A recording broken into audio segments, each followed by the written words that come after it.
Now I'll just get to the organizers and we'll get started. Okay. Oh, I thought he'd gone. He's still here. Governor's still here. Thank you so much, Governor. Yeah. Okay.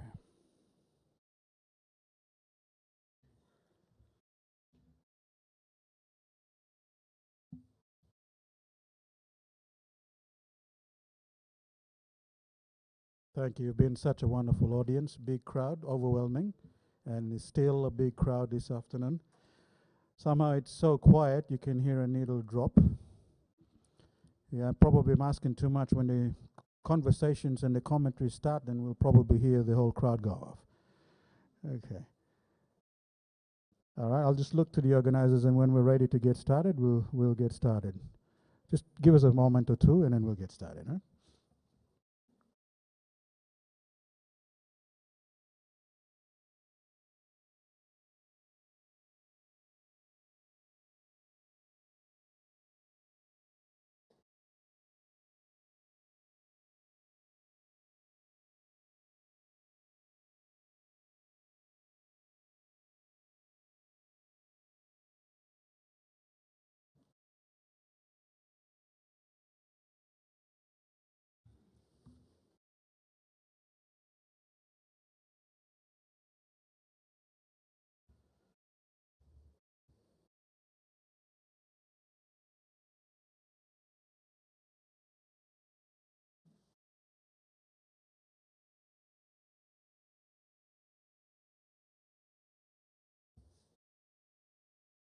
Okay.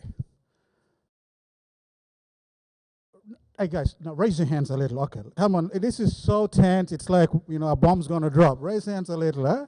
How about that? Relax a little, chill out. We're so tensed here. It's like, I don't know. Yeah, like something's gonna happen. Well, it's gonna happen. The discussion certainly will take place. Anyway, now please ensure as you come back from lunch that you sit on the correct side of the room for the parallel sessions of response and prevention, which happens directly following this session on walking the talk. So you obviously have taken up your seats, haven't you? Okay? All right. There's no in between, by the way. It's got to be either that side or this side. All right. Now, session 3A, response, will be on the stage left, which is, there you go, stage left, yes. And session 3B, prevention, will be on right, up that way. And so you would have taken up your seats in that fashion. As we get started, of course, ladies and gentlemen, the Honorable Governor for City, host governor still here, dignitaries, commissioners, leaders of the diplomatic corps, some of them would be here, some may have gone, heroes of the communities, ladies and gentlemen, of course you would have taken up your seats by now. Just a reminder, our timekeeping, our moderator have red and yellow cards. This is for the panel sessions that are coming up. To gently remind you, the speakers, to keep to the time limits, so that everyone has a chance to offer their interjections during the summit. Yellow cards for the speakers and commentators. Yellow cards mean you have 1 minute or less, and a red card means to please start concluding your remarks almost immediately. Now, and you're still on Facebook page and on social media. I'd like to remind everyone in the audience to be posting on social media. Hashtag PNGU for equality, and sharing quotes, photos, and comments on social media this far, and the afternoon sessions as well. I'd like to invite, ladies and gentlemen, the chairs of the second session. And I believe the Honorable TVWAN, Minister for Civil Aviation, is not here. I can't see him because he would have obviously been taking up the front seat here. Nonetheless, of course, Ms. Member for Gazelle as well, but Ms. Patricia Mesa, Deputy City Manager. All right. The Honorable Richard Maseri, Vice Minister, assisting the Prime Minister, along with the speakers and moderators for Session 2 to be up on the stage as well. Could you please thank, of course, the Honorable Richard Maseri, who is the Vice Minister assisting the Prime Minister, member for Ijibitari. All right. And institutional action, both from private and public sector, on addressing gender-based violence can have a big impact. All right? Much of this is done through codes of conduct and services to employees and contractors. Now, while recognizing that codes of conduct and contractual anti-GBV obligations cannot eliminate the deeply rooted aspects of gender-based violence and inequality, they can help significantly to frame the directive principles that drive sustainability and human rights.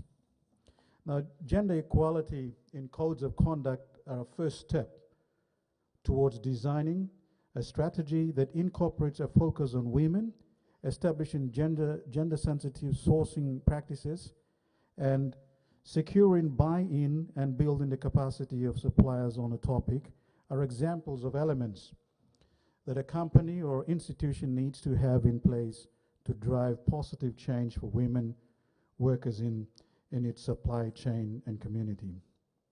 This discussion this afternoon, it is also my pleasure to introduce to you the chairs of the second panel. As I mentioned, of course, Ms. Patricia Mensah, Deputy City Manager, Honorable Richard Masere, Vice Minister, assisting the Prime Minister to offer, while they're here, of course, maybe we could ask them to offer them a few moments to say one or two things, and I will, of course, introduce the moderator for the afternoon. Honorable Masere would like to take the lead, I suppose, in making one or two comments.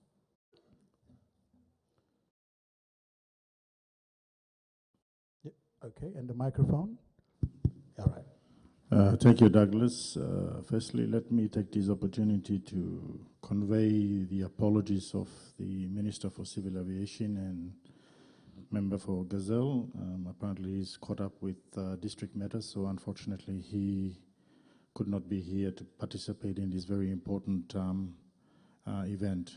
I also want to take this opportunity to congratulate the Governor for NCD, Honorable Paul Sparkop, for taking the lead in this very important agenda that I think it's an agenda that's been left unattended for a very, very long time, and if it's anything, it's only been discussed, but no one's really taken the initiative to take control and take charge of this very important agenda. So I want to also congratulate Honorable Paul Sparkop and his co-chair, the Governor for East New Britain, Alan Baird, for this important task that they've undertaken to make sure that Papua New Guinea addresses this gender-based violence, domestic violence, and violence against all human beings. I've grown up in a single-parent home.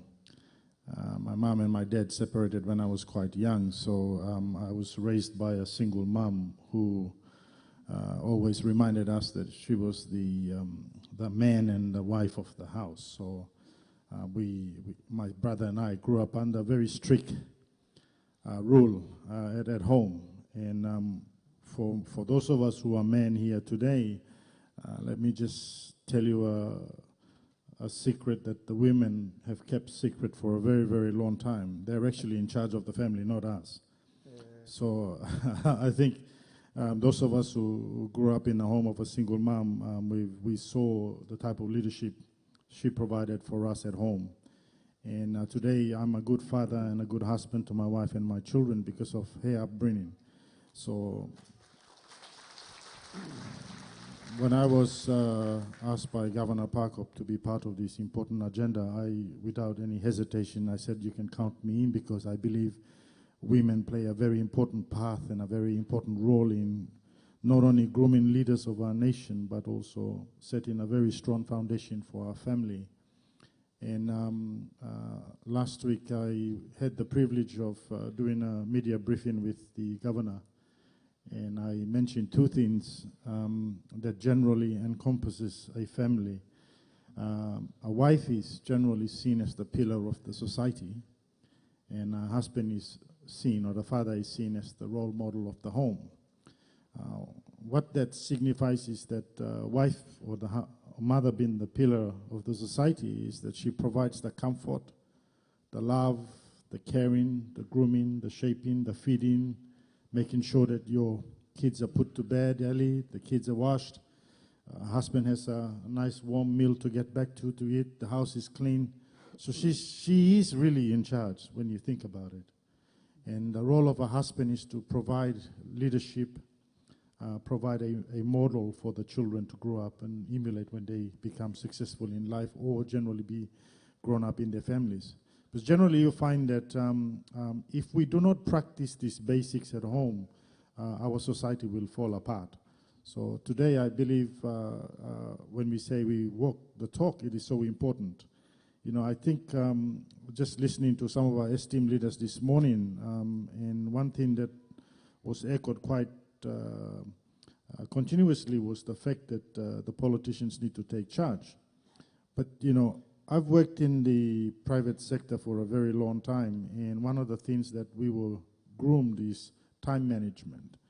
So I brought this culture into politics, and I run my district on time. I run everything I do, my family, my home, my life is driven by time management. And when I entered Parliament, and one of the things I noticed is that we've started Parliament around 11:30 in the chambers, and most of the time we spend it in the government caucus room discussing important issues before we go on the floor. But what the biggest failure here is that those government caucuses are supposed to start at 9 o'clock. And there's a handful of us that turn up at 9 o'clock and we are in that room and we wait for the rest of the people to turn up. And you notice one thing, that this parliament is all managed by men. And that's probably why we are always behind on time. So maybe if we have women politicians, maybe we'll get things right and start on time. So that's something that I think that's so important, that I think when you have women politicians in the House, I think they will make sure that maybe we'll have a speaker, as a woman as a speaker, and then maybe she will take control of the House, and we will start to see a lot of changes happening in Parliament. And I think if we see women in politics, I think it will change the dynamics in a big and a greater way. Thank you. Thanks, Honourable Richard Macera. Patricia, did you want to say a few words? I'll say a few words. It's encouraging to see the students turn up today. I hope you microphone perhaps for Patricia. Sorry. I hope you absorb as much as possible. No, she's still off mic. Sorry, we need to sort her mic out. Okay. Sorry. So I acknowledge the presence of the students that are here today. I think it's significant. I'm hoping that whatever you learn today, you can then carry it on from the seniors that are taking the lead, like the coalition members, to take us to the session itself and give us a sense of direction too. Let us think this way. Do we need to address GBV in the workplace, in the private sector, and in the public sector? And why? What is its relevance? Does it affect the outcomes of our businesses? Does it affect the outcomes of what we want to achieve in service to the rest of our people in our country? And how do we measure that? And how do we know, that if we address GBV in our offices or with our employees, we will get good outcomes? I think now is that opportunity. It is our opportunity to be able to discover ways to improve and apply those ways in both the government and the private sector. And I think we'll learn about that this afternoon. Thank you. Thank you, Patricia. Okay, there you go. And thank you, chairs. Of course, now let's hear what the public and the private sector institutions are doing in this space. It is now my pleasure to introduce to you the moderator of the second panel discussions, Ms. Yvonne Kennedy, Executive Director, Business Coalition for Women. Yvonne will also call upon the panel and our speakers and commentators up to the panel. Thank you. Thank you, Douglas. Before we begin, I think that this session is a really important session. I was here for the first session and I'm excited to hear about the commitment from parliamentarians.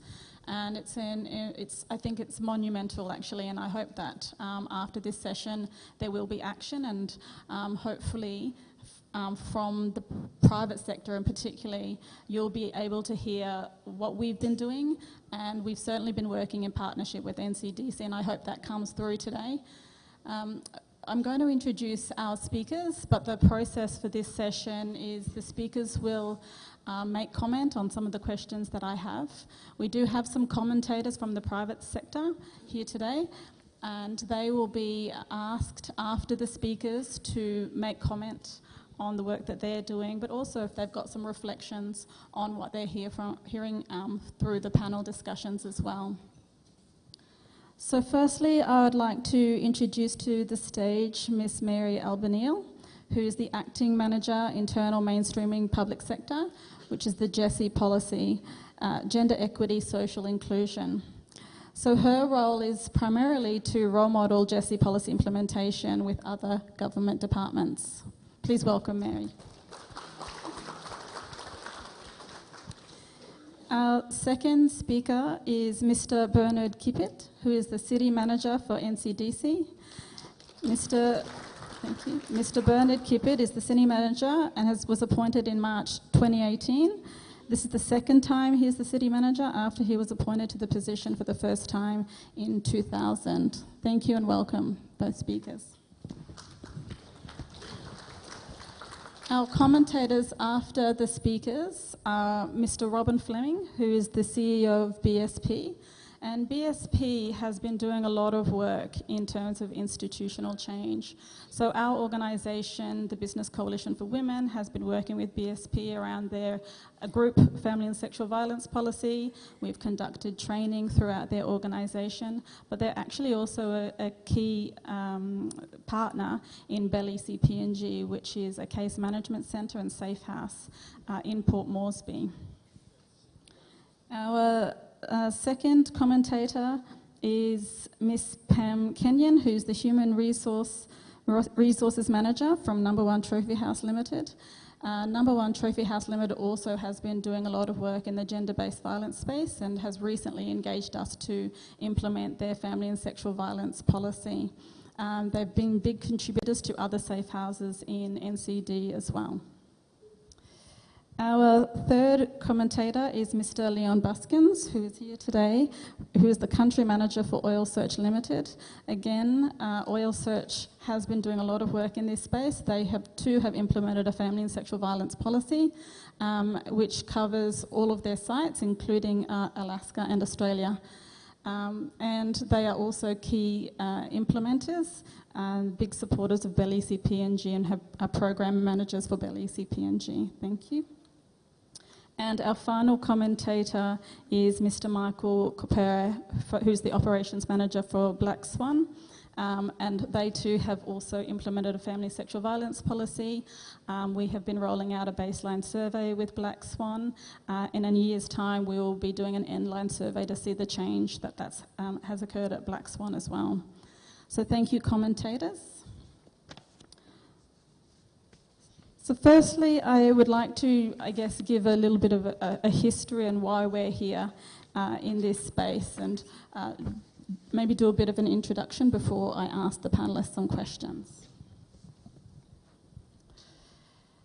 So the equality of economic opportunity between women and men drives productivity, profitability and performance. In Papua New Guinea, gender-based violence is widespread, with 94% of employers saying their staff has likely experienced GBV. This violence affects women at home and at work. The impacts on the workplace are many and varied.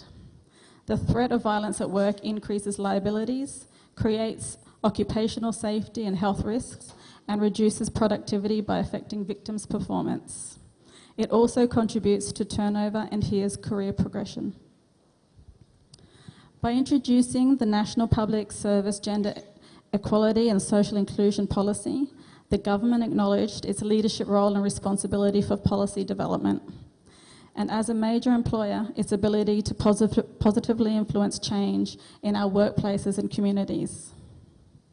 The National Public Service GESI policy assists national public services agencies, officers and employees to embrace the GESI principles of respect, equity and diversity. It allows agencies to introduce inclusion and equality initiatives in the workplace and into the delivery of goods and services for the combined benefit and prosperity of all citizens. For the private sector, the expenses of gender-based violence add up with direct costs of GBV.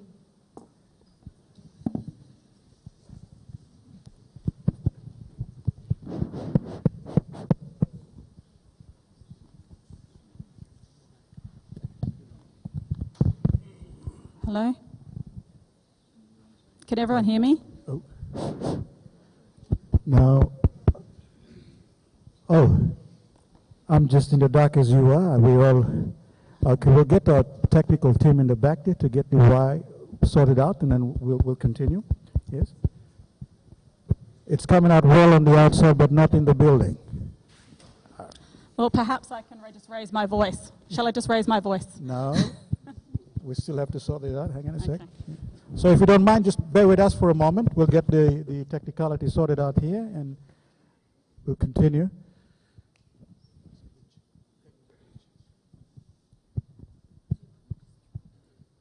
Mic test.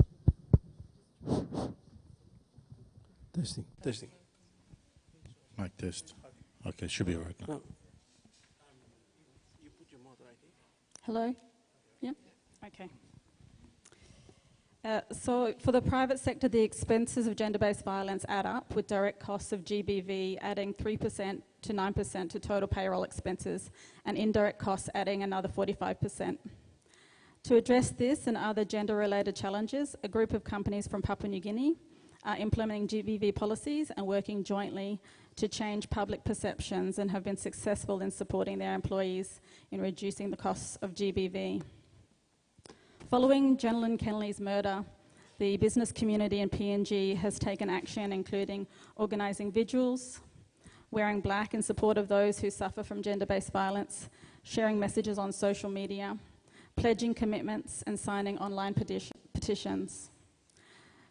Bank of South Pacific launched its Black Thursdays campaign to spread awareness of family and sexual violence and gender-based violence, and generated change in the attitudes and practices that perpetuate violence and injustice. In 2019, BSP implemented its group family and sexual violence policy, but has also been key in the establishment of BELICI PNG. Like BSP, there have been many companies doing great work in this space. Steamships, Brian Bell, Hastings Deering, ExxonMobil, Number One Super, Oil Search, Number One Trophy House Limited, and Black Swan, to name just a few. So to open up, I do hope that NCD will be committed to the institutional change. I know it is their pillar one, it's their strategic intent, and that's what our discussions are about today. So the first question, if I may, I will ask Mary this question. How is the department using legal tools to ensure they are affecting change around gender-based violence within the workforce, including contractors?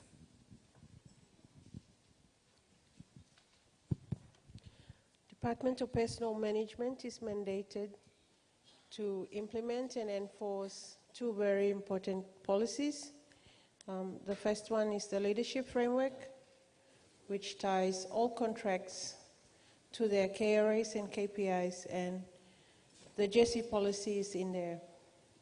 So the contracts of senior executive management is renewable based on various strategies in the KRAs and KPIs, but the public sector gender equity and social inclusion policy is one of them, and their performance is checked against the policy. We also have the executive value-based leadership and management capability framework, which their performance is also checked.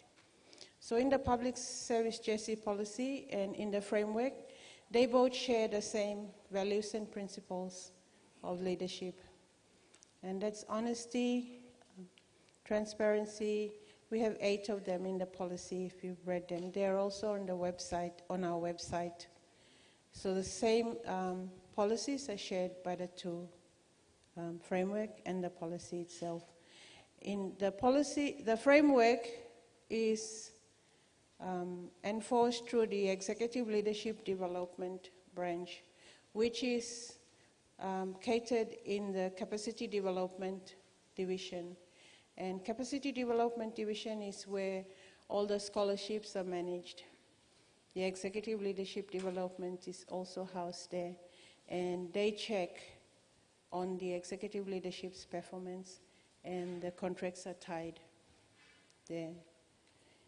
In the JESI policy, it's enforced and managed at middle management and lower. So at middle management, we have managers who sign contracts at grade 16, but below that, the officers are on the structure, and their staff performance appraisals are tied to the policy. So in the policy, we have 5 components, which are sexual harassment, discrimination of all forms where GBV comes in. We have domestic violence, which spills over into the workplace, and officers' attendance, punctuality, work performance, turnaround times are affected. And so through the JESI policy, we assist supervisors to understand these issues that are affecting officers. And we also negotiate for time to be allowed for these officers, mostly women who are affected by DV, domestic violence, to recover through medical, through their medications, and especially the psychological emotion. They need a lot of time to recover and get back to normalcy so that they can be able to think well at work, because the same brain is affected at home and it's taken to work. And as human beings, most of the time the supervisor employer is always concerned about the employer's outcomes and targets, while the JESI managers are trained to defend the human rights of public servants and their families. So this domestic violence that affects a lot of female and some male as well who are vulnerable, in the vulnerable group, they bring the same brain to the work, and they are affected emotionally. So they can be physically at work, but their mind is somewhere else, as many of you have experienced. So we defend their rights to seek and discuss and raise concerns and get permission through their managers, through human resource, to allow them time to recover, seek medical assistance. We also process complaints for them through to the welfare, to FSVU at the police stations, and seek assistance for protection orders. So the JESI policy allows us to do that. These policies are embedded in the Public Service Management Act. And so the Act captures it at high level, and we implement it through the policies at the workplace.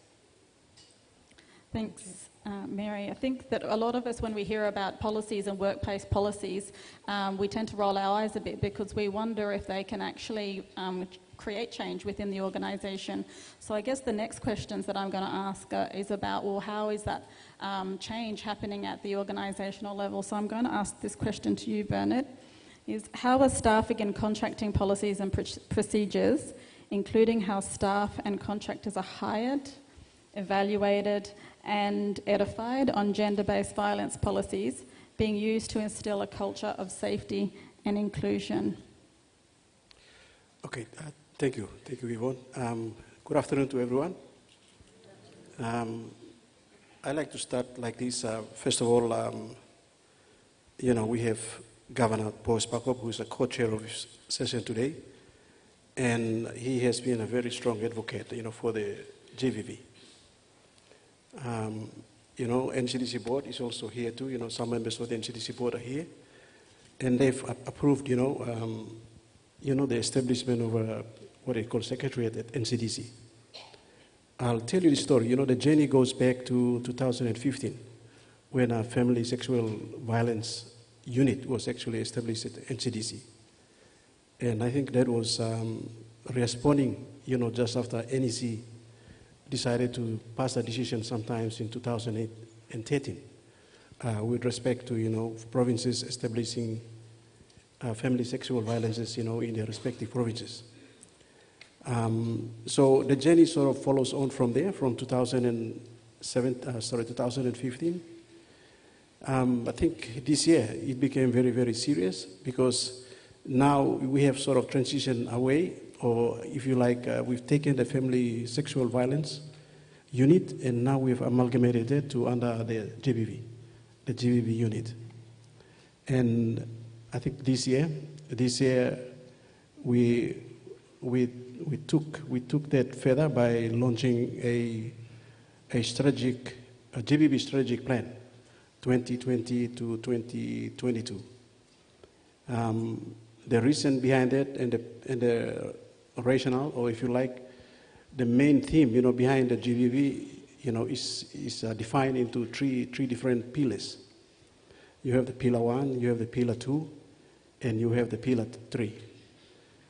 The pillar 1 is to do with what do they call institutional strengthening.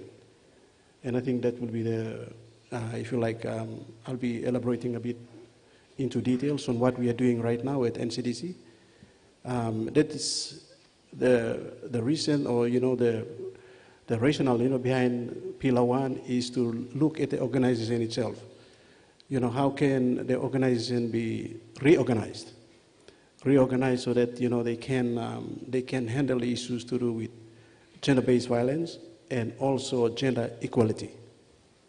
Okay, so I'll touch on the details on that a bit later on, but we also looked at pillar 2. Now the pillar 2 is to do with, you know, empowering or connecting to our partners, okay, the major contractors. Okay, I mean, we're encouraging our contractors that, you know, you do business with us, but we are also inviting you to also sign an agreement with NCDC, you know, in adapting the gender-based violence as part of the contract.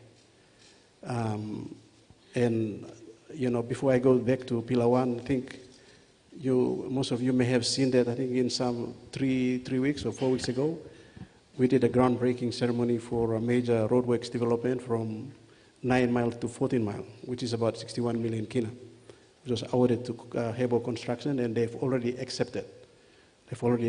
To sign, you know, the gender-based the contract, you know, which incorporated, you know, the gender-based violence requirements, you know, in the contract. With respect to pillar 3, I think that's, you know, why we're here today. You know, I think that's one of the recommendations, or if you like, you know, one of the specific requirements, you know, that was actually in that pillar 3. For me today, you know, I just want to elaborate more on pillar 1. You know, I think that's to do with institutional strengthening. I think the first, you know, like I said, you know, I mean, it's all about, you know, like coming up with different strategies, okay, you know, or if you like, how the staff, you know, can conduct themselves, you know, in doing their work at NCDC. So one of the first items, you know, which we think is very relevant, you know, for any organization is to come up with a staff code of conduct. I think for some of you corporate organizations and government departments too, you know, you may have started, or you are thinking of that too, but we are telling you that we've already started on that. You know, I think we have a draft. We had a draft code of conduct, you know, in place right now. So you know, that will be the way. That will be the way we think the behaviors of the staff, you know, can be conducted, you know, following, you know, certain conduct, you know, at the workplace. The staff employment contracts too. The staff contract employments too. That's very relevant. You know, I mean, before the staff sign the contract, you know, there should be there should be some, or they should be aware, that they must comply, with gender-based violence requirements and so forth.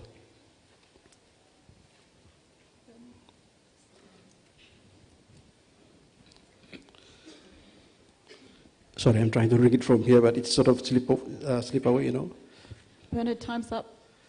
We're going to have to come back to that. I've got another question for you. Okay, though. all right. Okay, so I think I'll just sum it up from there. Basically, what we're trying to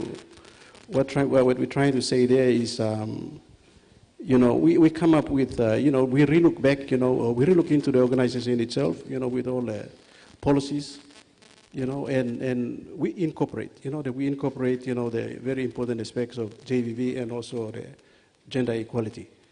I think I've already started on that one too, I think the board approved, for a reform to the NCDC structure, last year. And instead of having 4 DPTs, we decided to reduce those positions to 2 DPTs. And it was never part of the criteria that,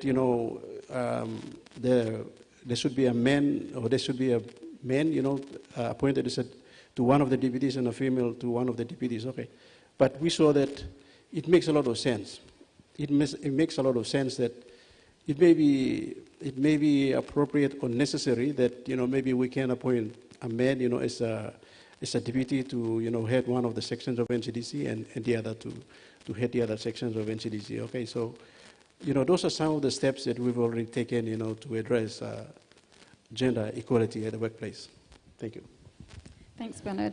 I think that, when we look at policies around safety and inclusion, and Jessie is certainly a broad policy in public sector, and you need more specific policies. And I know, Mary, you were talking about sexual harassment policies, and certainly in the private sector we talk about the family and sexual violence policy, because we recognise that if you get that right, if you have an internal framework, you can actually influence attitudes, and you can influence a response from the organisation to support people going through family and sexual violence. So considering that Jessie is this big, broad, overarching policy for government, what are the gaps in the Jessie policy and the obstructions to effective implementation? Thank you. Training the Jessie managers in all the agencies of the government to implement so that they can be able to process complaints received by officers who are facing sexual harassment and domestic violence at workplace. If there is anyone in the category of HIV and AIDS or disability that are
comes to fighting issues like gender-based violence in corporates are quite strong and quite robust when they want to take the lead in this particular area.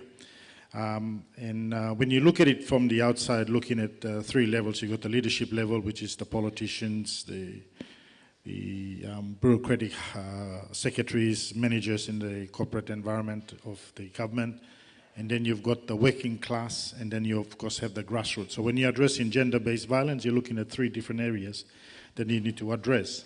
So obviously from a political level, you have to address, politicians don't have the answers for everything, but what we do have answers for where we can support 2 areas. One, we can pass laws that protects women and children, and also make the working environment or the home conducive for them. And then the second part we do is that we do get given money. For example, I'm funding for, I get DSIP, so we have the resources in that particular area to address certain things. So we cannot address everything and solve all the problems of gender-based violence, but where we can support it from as members of parliament, that's the particular area we support it. And the political party that I'm associated or part of is our development party. And I didn't ask the lady, but I'll just mention her name. I believe she might be here, Beatrice Makuru. I invited her to come in and put her hands up to be the vice president of our political party. Now you can already see that as a party, we are now bridging that gap where there's a difference between your male counterpart and your female counterpart. So we've invited her, and she's part of what we are now building as a modern party. And I've also encouraged her to put her hands up in our next AGM to be the president of the party. So we are already, in a sense, we are bridging that gap that's in existence in Papua New Guinea between men and women. So we are already participating as a party to make sure that we bridge that gap and make women be equal partners in development. From the corporate environment, and I think Robin may agree, and sorry, can you ask Jelta to come up? From a corporate environment, and I think Robin will agree to this, I've spent 30 years there, so this is my experience and my views of what happens in the corporate environment.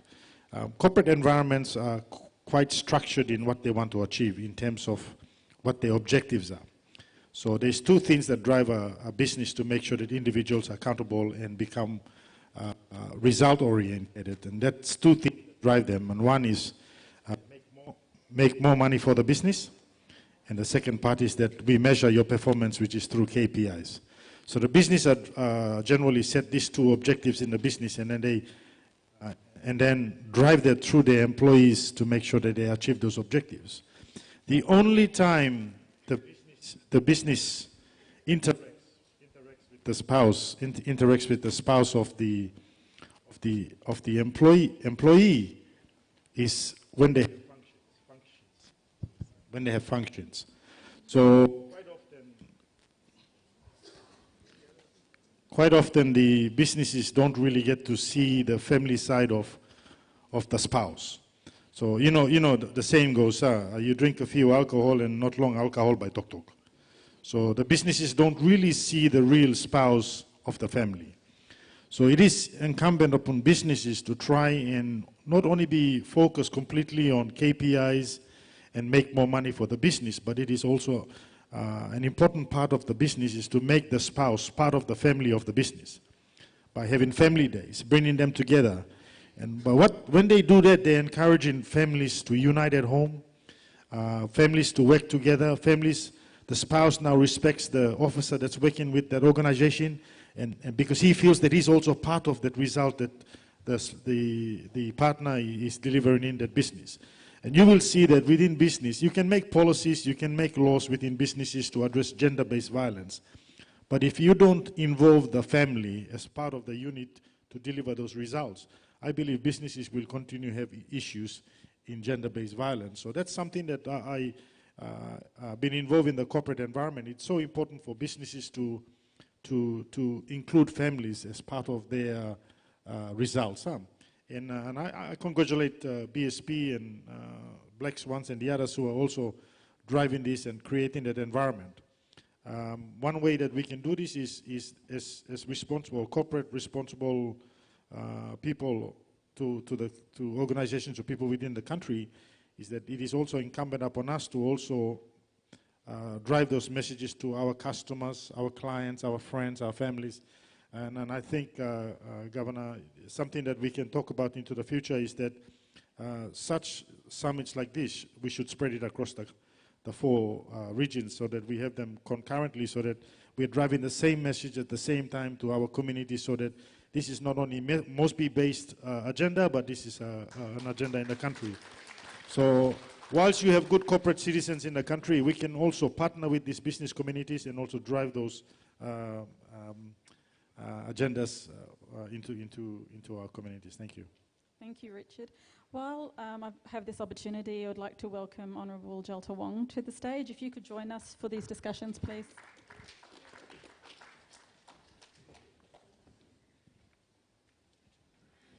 So I've got the last question, which I will ask either Mary or Bernard. You might want to answer this. I'll give you the opportunity, and then if anyone of the co-chairs would like to respond before I hand it over to the commentators. So the final question is, how does providing counselling and therapeutic activities to staff, survivors and perpetrators support the change process? Okay, prior to setting up the Jesse Help Desk and training our officers to process complaints, officers normally take their own time out from work to stand in line at welfare services or at the police stations where the outcomes or the end results are very discouraging to them. And so at workplace, it really affects them in terms of performance and turnaround times. But since Jesse came into play in 2013 onwards, and we've been training officers to listen to survivors and assist them, we've received good comments and results, and also the officers are very happy and satisfied that we've assisted them as far as obtaining their protection orders, so that the perpetrators don't harass them to work or stay away from them for a certain period of time.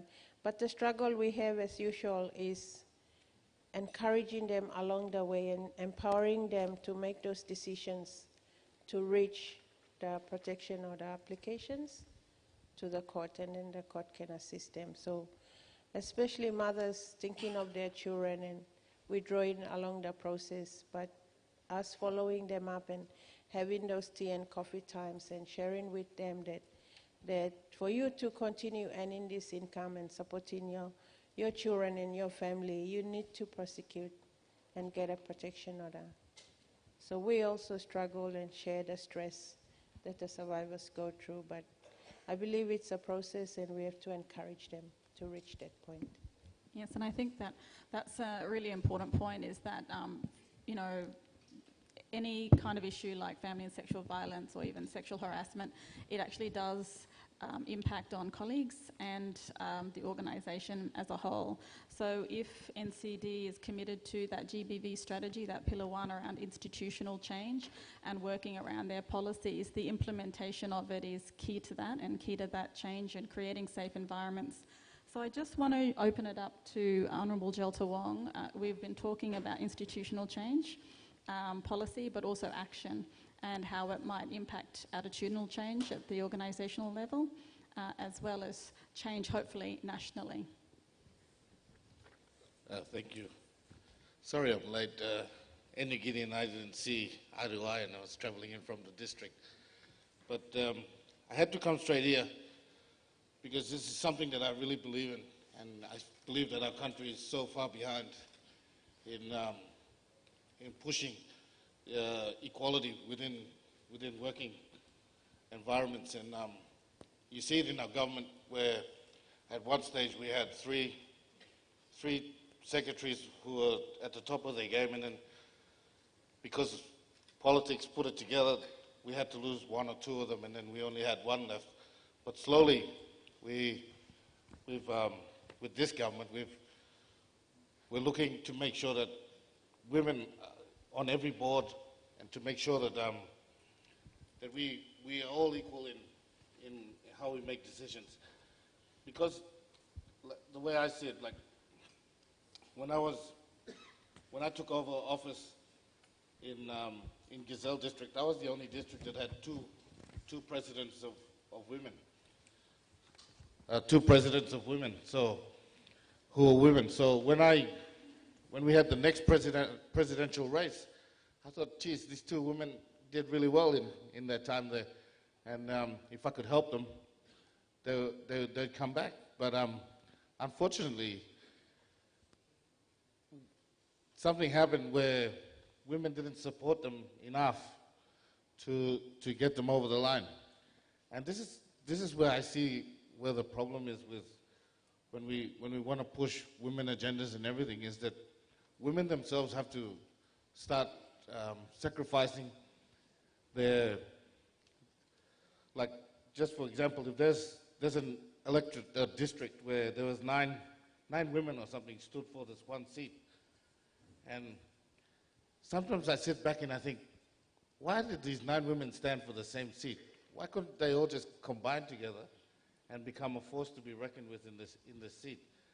And that's where I see it within government and institutions as well, is our women are played down too many times because we, as men or as people, we still think that they should be at home looking after our children and doing things at home.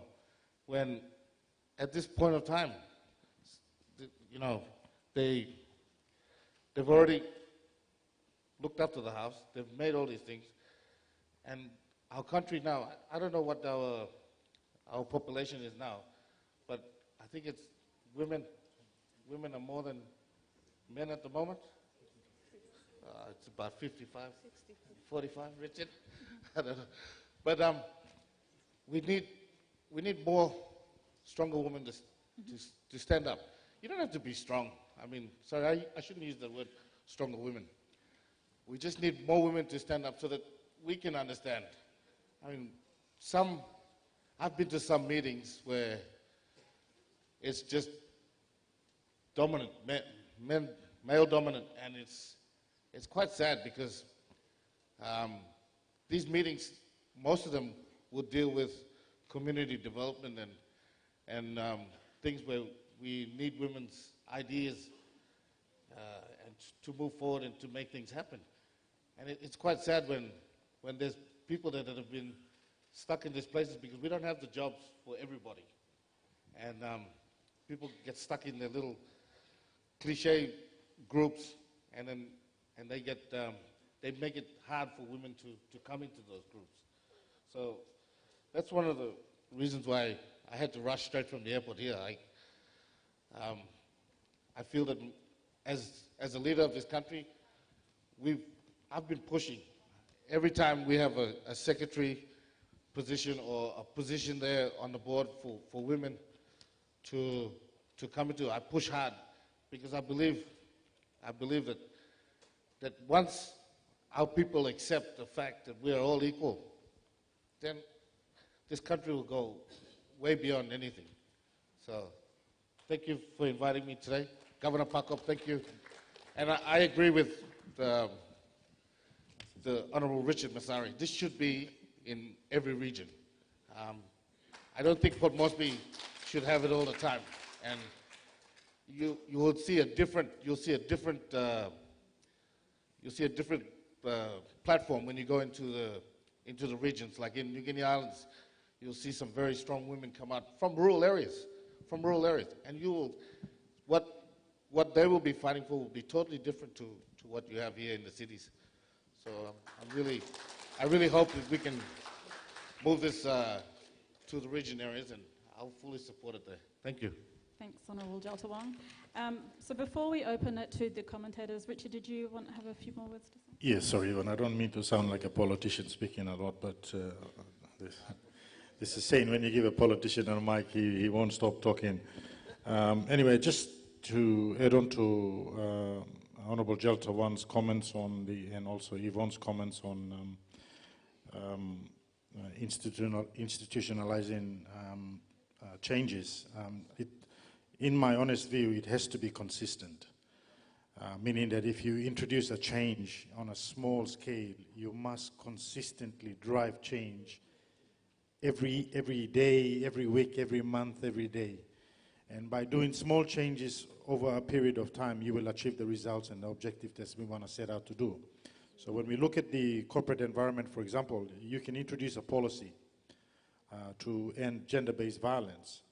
But the next phase of that, if you don't carry out awareness, or you don't do marketing, or you don't strategize to the next stage of that gender-based violence by ending it, you're not really addressing the issue, but you're just sort of creating a band-aid solution because the government is pushing the agenda. So we create a policy at a government level or at a corporate level. We're just creating this bandage. But it is so important that all institutional changes must be consistent. So we continue to drive it, day in, day out at the working class level. And I think once we drive it at the working class level, a lot of our people who work have a greater influence on their communities as well, so they would then carry that. And I think one of the other things that was mentioned earlier by one of the speakers in the earlier session, talking about education. And I've noticed that those of us who went to school between 80 and 90 would have found that when we were in school or high schools or primary schools, we had what we call religious instructions. RI, if I'm correct. And you will find that those of us who went through those times in school where there was religious instructions in schools, we came out almost better citizens than the ones we have today. There's a saying, if it ain't broken, don't fix it. So why did we remove it? And I think when we start taking, and I think someone said this in America, he said, when you take God out of the picture, you will have more problems. So we've created problems by being influenced by consultants from places that don't understand who we are. So it is so important that at an education level, what works for us, we must maintain and continue to hold on steadfast to that. And I think the Prime Minister started it and almost summed it up in a sense that Christianity is one of the ways that we can address gender-based violence. And I think it's so true that we need to bring it back into school. And those are small institutional changes that we can do now that will over time create a better Papua New Guinea. Okay, thank you, Richard. Okay, so now we're going to open the floor up to the private sector for comment. And the first commentator is Mr. Robin Fleming. Robin, if I could ask you to go to the podium, and I'll give you 5 minutes to make comment on discussion. Thank you. Thank you very much, Yvonne. Good afternoon, everyone. Governor and Ministers, and firstly I would like to congratulate both the Governors who assisted to organise this event over these yesterday and today and tomorrow. Very often we do see problems within society, and many people say someone should do something about something, and why don't we do it? And in this case, we have seen the Governors identify that there is a problem, and not just identify it, but trying to put in place various mechanisms by which action can be undertaken. Also do thank Richard for his honesty, talking about some of his own personal family issues. And that's very important as well, because honesty in these situations is so critical. One of the comments you made about encouraging and including the family, that's also very important, because by coincidence BSP did have a family day on Saturday with 2,000 odd employees and staff all around Port Moresby participating in a non-alcoholic family day. And when you have a look at the Jesse principles, respect, equity and diversity, and again, a couple of very good comments. At times, business, for whatever reason, thinks that religion isn't important in their business or in the country. And religion, the Judeo-Christianity principles, do have a lot of involvement in every business. The values of a business, which is the right thing to do, is important to any organisation and to the country. And if you operate independently of those Christian values, then slowly but surely you erode the underpinning, the moral underpinning of any business and the country.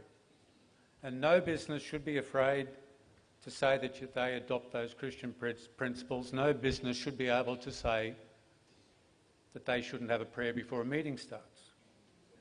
We had a leadership forum a few years ago, and because we are a Pacific business, many of our meetings will start with a prayer.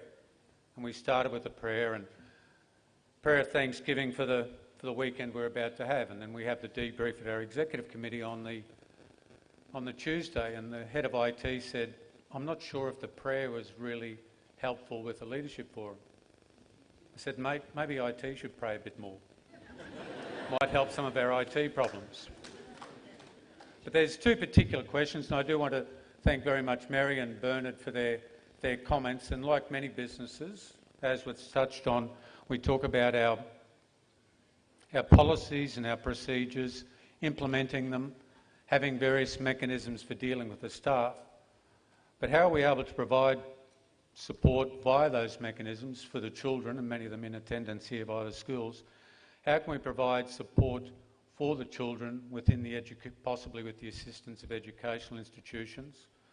And then the second question is, in terms of the diversity, how can we get diversity within the family sexual violence units of the police force to ensure that when victims do come to report an incident, that they don't feel that they're in any way being prejudiced against because they are a woman reporting on a male to a group of males? So perhaps the first question could be with either Bernard or Mary. How do we get that support for the children themselves? And possibly Richard, how do we able to get the family sexual violence units within the police force to be more gender-based and diversity to ensure that there's a different approach to victims who do come to report these particular crimes? Thank you. Okay, so I will throw it then to the panel to make a response to that question. Would anyone like to answer? I think, like I try to explain what NCDC is doing, and I elaborate on, our what we call gender-based violence secretariat. I mean, that is established basically, for, if you like, first of all, for the staff, and also, we look at dealing with other challenges, within NCD. I think to many extent too in the past, I remember before the secretariat was changed to GVV, and under the family sexual violence unit, they were also reaching out, to Central Province. When there is any issue there in Central Province, they go and deal with it there as well, all right? It's not only issues to deal with violence against the women, but also against the children too. And, our staff are here, they can explain a bit more into the details. But we like to we deal with those issues from two fronts. One is the management deals with it, and we also delegate, or if you like, we refer it, to our secretariat. And I think our secretariat is very well positioned. It's very well positioned because, they have also partners or stakeholders, like the police department, and I think also the, what do they call it, the welfare office, So Ruth Beresho can elaborate on that if you need some details on, who our partners are. But we've been dealing with for a few years, and I think I can see that we are only getting better. Because today's presentation was basically to inform everybody about what we are doing here at NCD. That is the launching and also the adoption, of the strategic, GBV strategic plan 2020 to 2022. I think it's a way forward. It's a very good plan, and I think for the challenges there is for all you guys, to have access to the plan and see how you can also adopt it, for your respective provinces. Okay, but yep, we understand very well. Anything to do with women, you will find that the children are there as well. Okay, so we try to deal with both, at the same time. Okay, thanks, Bernard. I'd like to say something. In relation to education, just recently NCD did take part of education under it or in partnership to it. So I think that opportunity is available in Pillar 2, where we have responsibilities like either way, where you have engineering, it's with the contractors, where we get them to have within their contracts GBV provisions.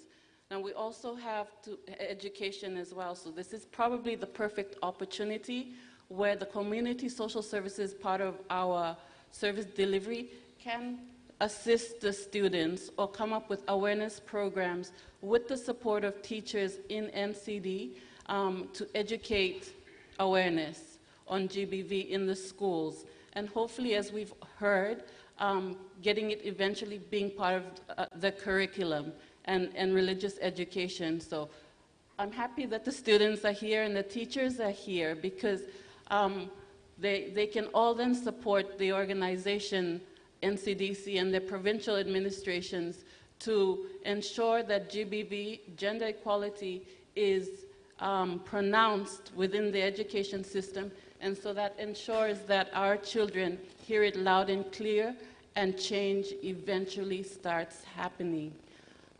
Just generally listening to all the conversations this afternoon, we're somewhat coming up with the conclusion, not to end it, but that yes, we're beginning to agree that we need to have GBV addressed in the work organizations, and we need to have a set culture on how we behave in our organizations, considering that all of us come from different cultures, all working for one organization. That is a challenge. But if we have a response plan, or if we codify and say, okay, these are the set behaviors, this is how we should operate, then I believe that we will get the outcomes we want, profitability, economic-wise, and then our people are happy to work with us as well. So if this response plan continues, and if all the provincial administrations take it up and ensure that codes of ethics are in the provincial administrations, or awareness programs are within the administrations, and we have response plans to it, then we've already started solving the problem. And we've gotten the support already of the coalition of will. It's the implementation part of it. And if the private sector is leading, this is also our opportunity to learn from them. And if they say that prayer is a solution, then prayer should be the solution in the provincial administrations. Prayer should be a solution in the private sectors. And what happens? We're all moving together. And we get the outcome that we want. So, sorry, me talk plenty now. Thank you. But that's the result of this discussion this afternoon means that, yes, organizations need to have GBV protocols, practices, yes, policy, and not just have it, but maintain consistency to make it work day in, day out, day in, day out, and hopefully where the healing couldn't happen at home, it started from work, arrived at home, and got back to work. Thank you, Patricia. I'll come back. I'd like to, this is probably a good time to actually invite Pam Kenyon from No. 1 Trophy House Limited to make comment. Sorry, and then we can... I think he's got one more question he wanted to answer. Please. Please. Is there anyone on this panel who would like to respond? Okay.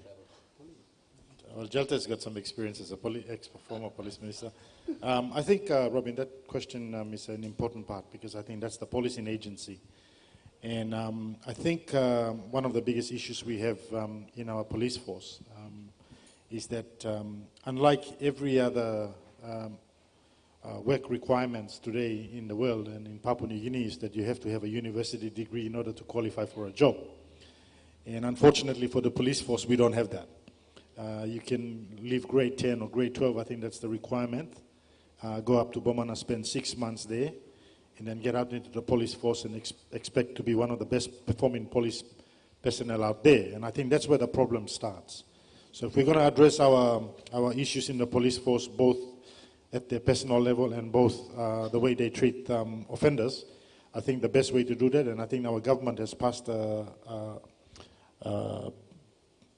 PLR law recently to introduce a university for both the correctional services and the police to spend 4 years now rather than just 6 months.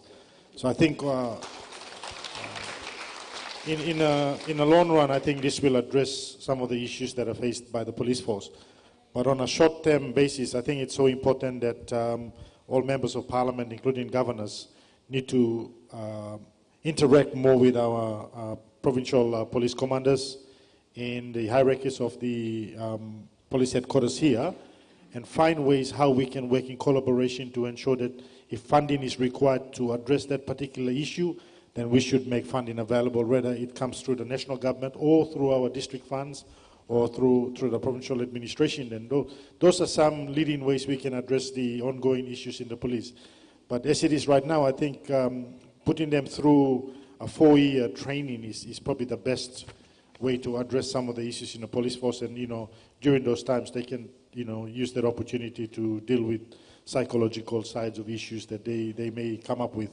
I think one of the compounding issues also is housing in the police force, and sometimes they feel that they are neglected for the work they do.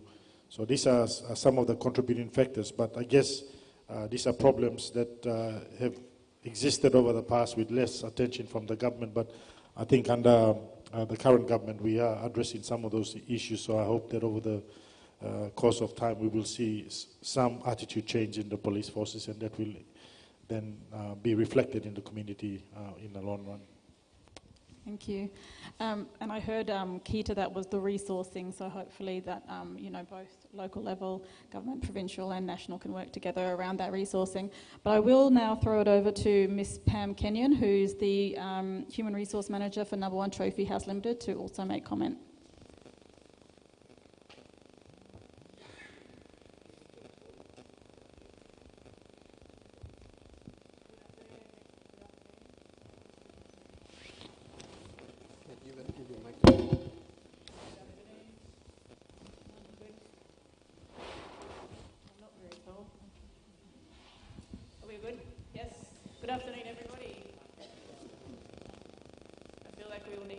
Our hands a little bit as well and wriggle in our seats.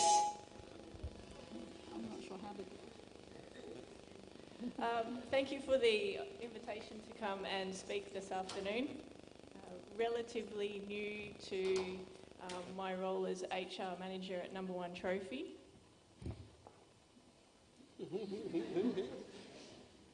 Need training on microphone use. But I have been a teacher for the last 20 years in Australia, in Fiji and in PNG as well at Port Moresby Grammar School. And lots of things that we're talking about and we've touched on already is super important, is our education of our staff members and of our children. We spend the most time with these people than they do at home. We have them 8 hours a day, 5 or 6 days a week, and we have the most time to be able to influence them, empower them, and are we making the most of the opportunities that we have to do that? Are we supporting them enough? We just, we are implementing our policy and also having discussions around sexual harassment.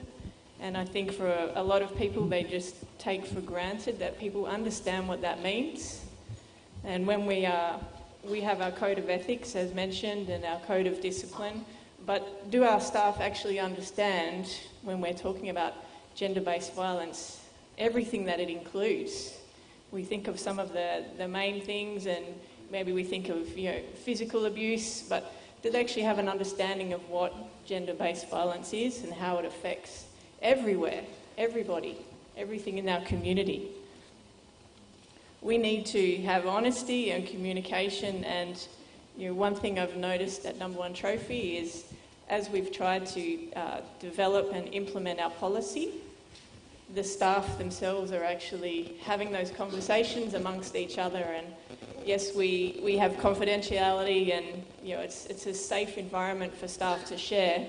But I also find out that they've already shared with other people as well, and they're already having those conversations because they feel it's safe to do so.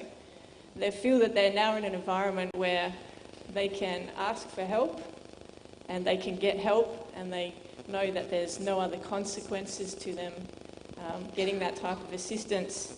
And I've been lucky enough to have support from lots of the private sector to help. Particularly with the Business Coalition for Women, have helped develop our policy. We've had some great support from Bellissy in trying to assist our staff, and we've also accessed the Safe House. And if it wasn't for them, I'm not sure where we would be starting or where we'd be at this point in time, because we didn't really know where to start and we didn't know where to go. And every time that we are dealing with these situations, we kind of find out some more information, or we access more services, or we find out where else we can go. But it's just a process of finding these things out. We don't have really a clear pathway, a clear referral service that everybody can access.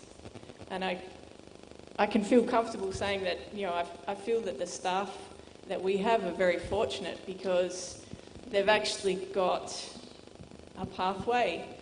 The managing director decided that we didn't really know what was happening in the community or what was being offered by the government.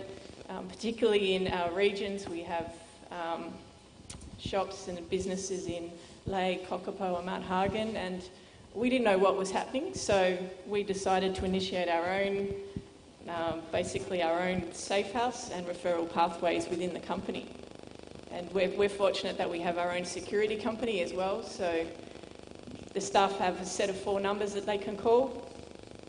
In the case of an emergency, they know that that call will be answered 24 hours a day.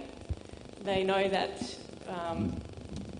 the security company will come out and remove themselves, remove their children or other family members that may possibly later be held or used to try and coerce them to return. They know that we have a accommodation. We have a safe house in 2 different areas that we can put them in. We have basic needs for a couple of days there for them, and they know that we will take them to a family member if they prefer to go there, which is always fantastic. But they know that that is there, and it's sad that it's sad that that's not there for everybody at the moment. And the second or third time I had one of my staff actually use that number.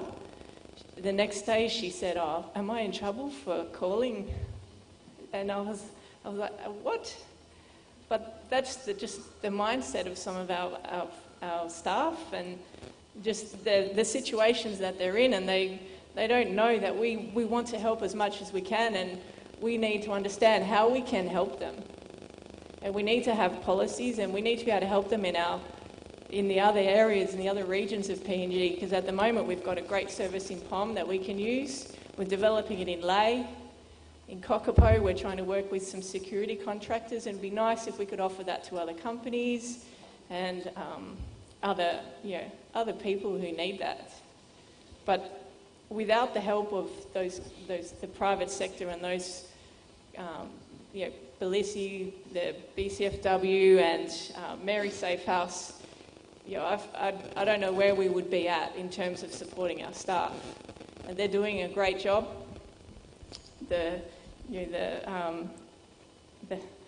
staff who have accessed those facilities are forever grateful, and they feel indebted. But really, that's our job. This is what we should be doing for everybody. So policies is what we need to be doing. We need to be working with local and provincial governments. We need to be funding it. We need to be advertising. We need people to come into Number One Trophy and see our signs that saying, this is what we're doing, this is how we're doing it, and we want you to join us and be part of this with us. And we want you to go back out and talk to the community and your business partners, and we want you to be doing the same things. And we want to be educating you and making sure that you actually understand what is GBV. Understand that your kids are watching you. They're seeing these things happening.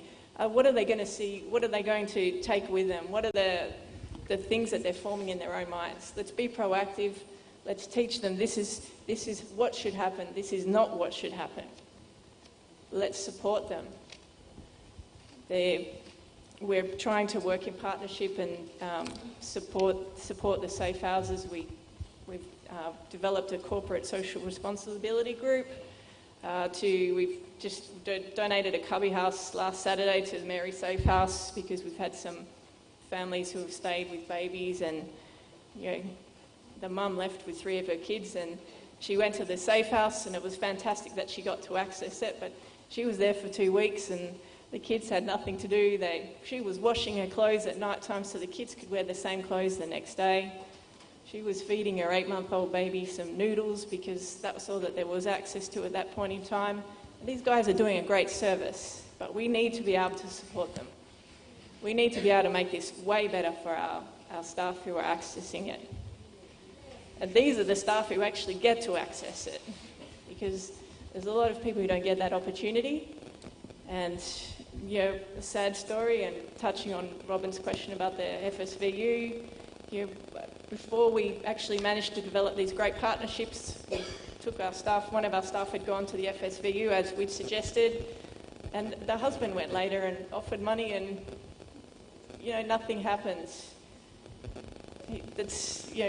We need change, we need to drive the change, we need all our business communities to be on board to drive this change, and we need to start somewhere. And the private sector, we're doing great jobs, the companies are doing great jobs, and we need everybody to join in together and develop these partnerships to try and make this accessible to everybody, and safe to everybody. And then we need to be proactive rather than reactive. We need to start addressing this real problem, this cycle, and we need to break it. So thank you. Thanks, Pam.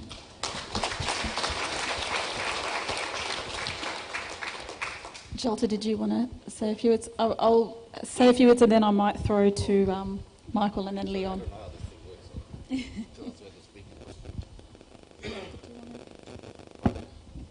I just want to say what you said there was one of the most important things there that you should take away from that is our people understanding what the responsibility is, understanding what they're doing, and how to take responsibility of what they've done. Now, she's talking about in the private sector. When I was a reserve policeman in Ley City, on a weekly basis, we'd probably have about 4 or 5 women come in, or we'll break them up on the streets and then we'll take them into the police station.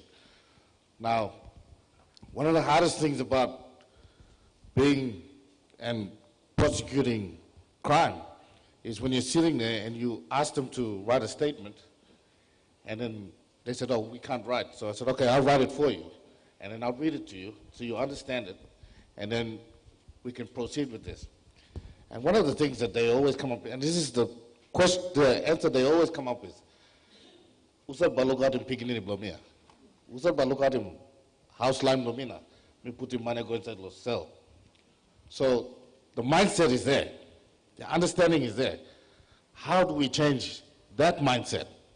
And over the years, I find that it's gotten worse. I was driving through my district one time, and this guy was kicking a woman. So I stopped the car, I got out of the car, I slapped him. He fell down, and I picked the lady up. She was pregnant. I picked the lady up, I get really aggressive about these things. So I picked the lady up, and then she turned around and she started screaming at me. She was saying to me, why did you do that to my husband? I said, hey, kick out here. And then I tried to explain to her, you don't need this. So, like the good lady was saying, that in certain areas within the provinces, you have safe houses. In Kokopo, you have a really good safe house. It's next to the church. I'm a big supporter of that safe house. Even in my district, with the community development's help, I've built a bigger safe house so that women can have a chance to rehabilitate.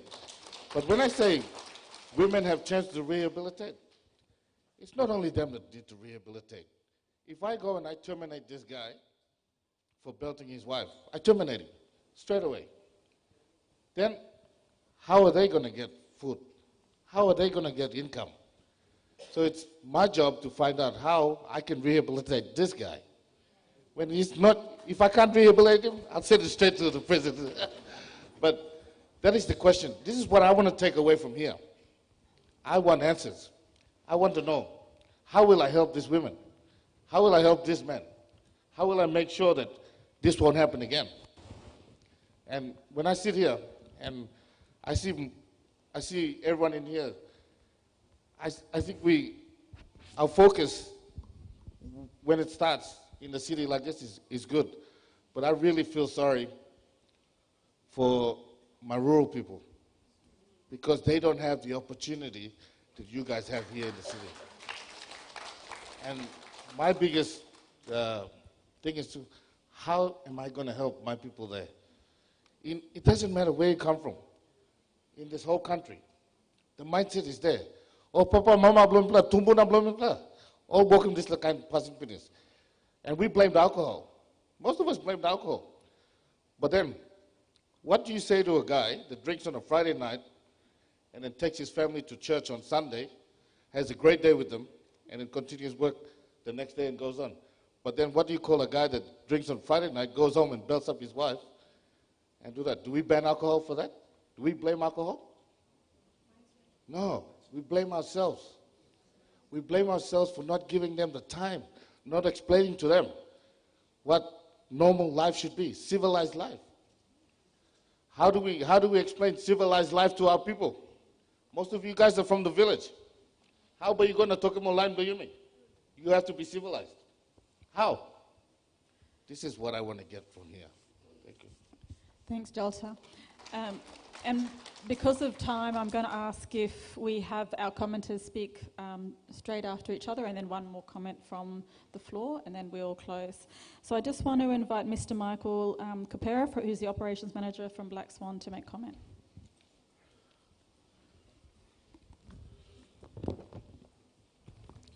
Thank you, Yvonne. Afternoon, all. Firstly, I'd just like to take this opportunity to say a big thank you to the Governor and the organizers of this esteemed event, this summit. It is a great privilege and honor to be invited as a security company here. I believe we're the only security company here. Obviously, I acknowledge number one trophy as well.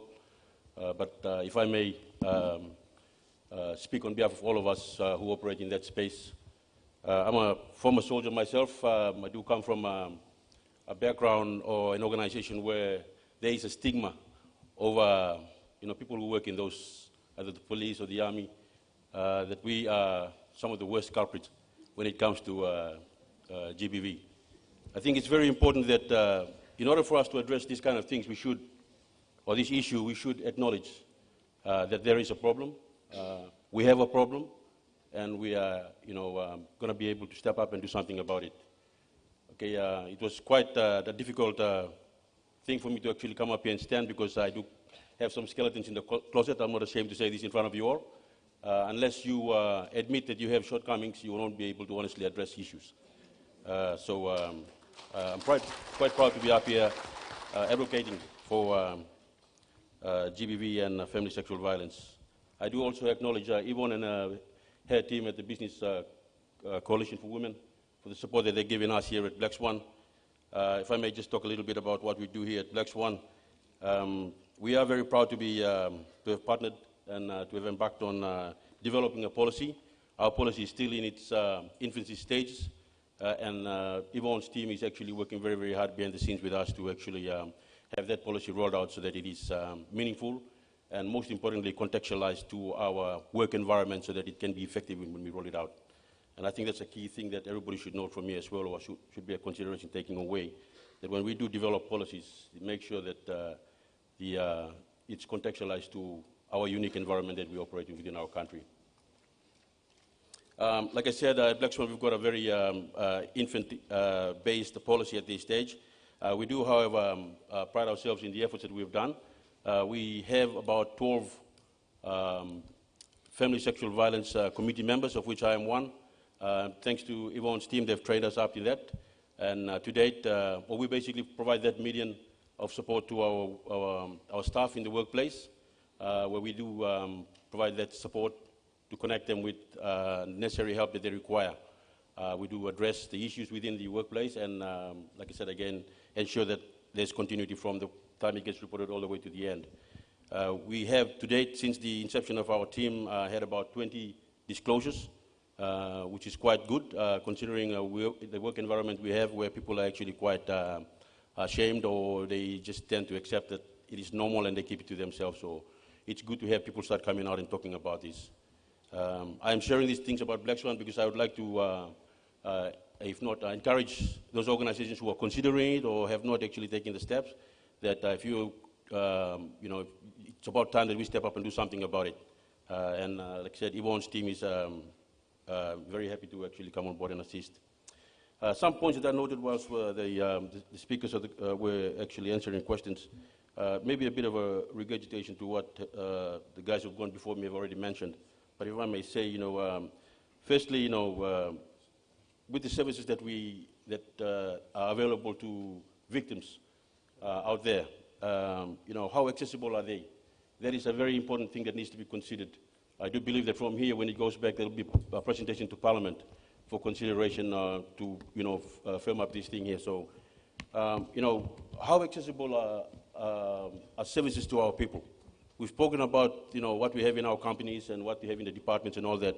But for the little people out there, okay, the people who have someone who runs a taco box, or a mother who's working on the, selling a little thing on the side, if she's subject to this kind of thing, how does she go out there and get access to help? How do we go out and educate our people about this? These are key things that, in order for this thing to work, we need to have a plan that is all encompassing from start to the finish. Okay? The second point consideration I'd just like for the team to take note of is education. We spoke a little bit about it, but I think education of our rights. How many of us sitting in this room here know our rights? Every time a policeman pulls you over, you tend to freeze up. You don't even know what you're supposed to, what you're entitled to. I think the only people who know their rights are the lawyers. Okay, we need to educate our people about their rights as well. So those are some of the things that we need to consider as well. So without harping on too much, I'd like the team to take note of that. The other thing as well is the effectiveness of enforcing these policies. Okay, it's all well and good. We spoke about it, like when they go to the police station and all that, someone comes and gives a bribe and all that kind of stuff. But we need to be able to, like I said, walk the talk, huh? We need to be able to demonstrate that, we have policies in place that work, and then roll them out from start to finish. I think I'll leave it at this juncture here, because I don't want to steal too much of Leon's show, and he's going to come on board and say a little bit after this as well. So, but thank you very much once again. It is a very, very important subject that we need to discuss openly. We need to go back from here, go back and talk at our little street corners. When you're having a little gathering at the Boya Market or wherever, the taco box, talk about these things here. Share this, the information that we've gathered here, and hopefully over time this will go on and we'll make some effective change going forward. Thank you very much. Michael. Thank you, Michael. And Michael and also Pam were referring to the referral pathway, and that's the session that's after this. So I encourage everyone to stay back, because it's an important discussion to have about our referral pathway and the resourcing of that pathway as well. So the final commenter I'd like to invite to the podium is Mr. Leon Buskins, who's the Country Manager for Earl Search.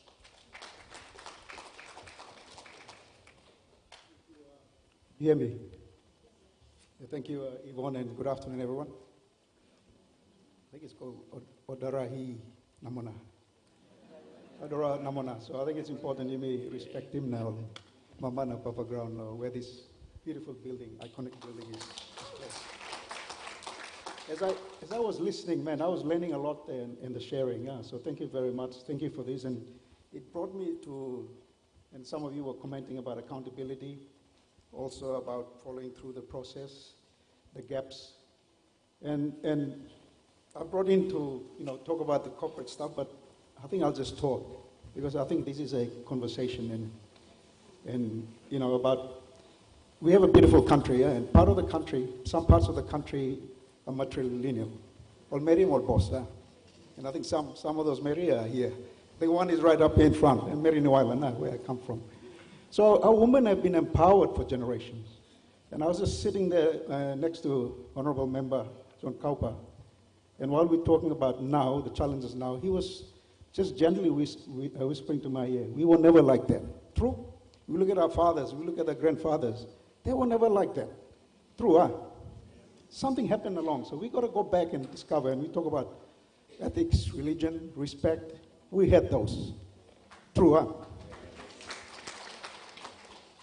So, and then listening to Honorable Jelta talk about, obviously, his electorate, his province is matrilineal. And I go home. I grew up in a rural part of the country in New Orleans, in Namatanai. Whenever I go home, I also ask, I mean, I've got daughters. I work with my mom well. We own a school out at Gero, Copcop College. And she's my business partner now. And when I look at that, I say, well, how come? And 50% of women are Papua New Guineans, or more than, I think someone was correcting me there, it's more than 50%. So your voice is important, you know, and yet all levels of society, your voice is important, and reminded me about listening. And I think the challenge for us is walking the talk, but actually actioning it. And how do we live it day to day? And it reminded me also of the industry where I am now, where safety is a big part of ethos and governance. And once upon a time, safety wasn't. It was something wrong, safety department, safety officer. So in this game, it's all of us, in terms of walking the talk, is all of us. It's not only certain parts of the society to talk about women empowerment and addressing this issue. It should be all of us. From home, the basic building of any country and any society is from our homes. And we've got to walk the talk. For us at all sets, it's really not about us, so I don't want to talk about here and grandstand about us, but what are we doing in terms of being part of the solution? And we're part of the BELEC, and then really there's about 15 of us, BSP, Number One Super, NZ Bank, STEAMIS. And that's an initiative that's been running over 2 years now. That's obviously contributing. That needs to probably expand more and reach more outside of Moresby. So far, we've had, I think, about 700 cases. And out of those 700, 250 actually needed a safe place. And that's mothers and children. And out of that, about 30 are men. Because you mean, man too, we need help, huh? We need help. And a lot of us men, we don't try and talk about it because we are macho men, or we want to be, it's not those soft things. So we need help to some of us. So it's up to us to talk to each other. And you know, if you see someone like that, you say, can you go and talk? And there's 2 cases like that. There's a young Papua New Guinean out of that 730 that came. A young professional Papua New Guinean working with his own family. He came to seek counseling. He said, I grew up from a violent home. I saw my father doing this. I don't want my sons and daughters to be like that. So that's a man coming forward. It's okay to come and seek help. Another case was a mother. I'm too story also. You know, I've been abusive myself. I swear at my husband, I swear at my children, openly. And she's just looking at me, wow, I never realized that's abuse. That's creating that environment for physical abuse. Because then when you come home drunk, it's registered there, you try to take revenge. So I think those are all important aspects of us to really walk the talk. I mean, it's not just here, we come and listen and we don't action. So it reminded me of, again, I'll refer to and we talked, and really good to see children here and the teachers here. Reminded me of whenever I go to Gero, to my school there, and my children go there. From the single, pre-prep all the way up, there's a saying they say, listen to learn to listen. And just the other day we were doing a corporate, with our colleagues in Sydney and here in Alaska, and it appeared in that conversation about how we set leadership, because obviously all these rises and falls with leadership and combined. This is a partnership. This is obviously a journey. And it was about, often we listen to with the intent to reply or intent to defend or intent to attack. But let's listen to understand. And 50% of the country is women. Let's listen to understand. So my last question now is again on accountability. We obviously, our KPI, we walk the talk, and leaders need to walk the talk, not just at the corporate place, but also outside of the corporate. And I think Richard, I mean, he was a macho man. He played rugby union for Papua New Guinea, and we played rugby union. For him to come and talk like that, I think, and Jelda was a hard man in lay or reservist, so they've got their own stories. So I want to acknowledge them here too. So it's zero tolerance for us. That's the seriousness of this at work, and at home it's important also. It cuts across the churches, it cuts across sporting club, it cuts across every part of our society. I think we need to listen, and we need to walk the talk and ensure that these things happen now, the gaps.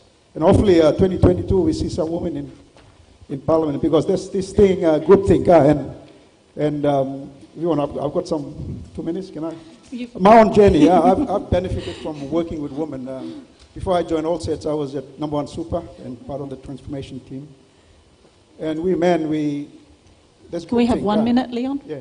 We have groupthink, and that groupthink is, sometimes it's, the diversity and inclusion is important, because diversity brings another, have you thought of that? Have you considered that?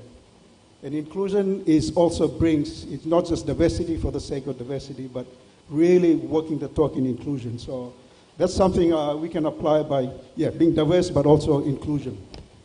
That's so important. So we all think holistically. We look at everything in totality, holistically, not just one part of the solution here. One question now is, obviously this is, from us, is a partnership. I mean, I got to acknowledge police. I have to acknowledge the Law and Justice Department. We have good people out there, good police officers within. They want to do well. We just got to support them and look savvy all and empower them also. The last question is on accountability, and I think some of you mentioned it, and we obviously seeing is that when you culture again now, when you try to complete the process to take someone to account and rehab or correct, we do the custom way, or talk sorry and reconcile and pay compensation, and that you're not doing justice to the person, because whoever the culprit is, he needs to reform, and that completing that process helps in complete rehab and correction, because we all need correction from time to time. Thank you, Trua, for listening. Thank you. Thanks, Leon. I was going to throw it back to the floor, but we actually have officially run out of time. But on that question of accountability, I hope that will be picked up in the next session, because we are looking at the referral pathway, and the police are key to that referral pathway. Thank you all of our guests for that discussion, and it's one of those topics that we could continue on with. And thank you very much for your contributions today.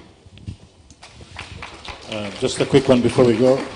Let me just take this opportunity to thank BSP, Black Swan, Oil Search, and #1 Trophy for their participating in this program. Thank you. Well, can we thank our moderator, our co-chairs? Sorry, Governor, did you want to say something? Yes? I just want to have an intervention. Okay. The Governor's got an intervention. Yep. Sorry, Cardinal. I'm sorry, everyone. I have to make an intervention. It's very important that we have this observation. What is obvious here is that the corporates are doing well. Government, we are not doing well. We are not doing well. The corporates have seen the benefit of adopting a GVP policy. It affects their workers. It affects the quality of their product. It affects their outcome, and they are adopting the policy and putting in place mechanisms to achieve that outcome. Government, we are not doing well. And on our part, City Manager has explained, in NCDC we have adopted a strategy in the past, lapsed now, and we have upgraded it. The pillars are very clear. First pillar is for us in NCDC to become a gold standard. We can't, expect the public, everybody to adhere to the policy unless we become the example. So this is the first pillar in NCDC.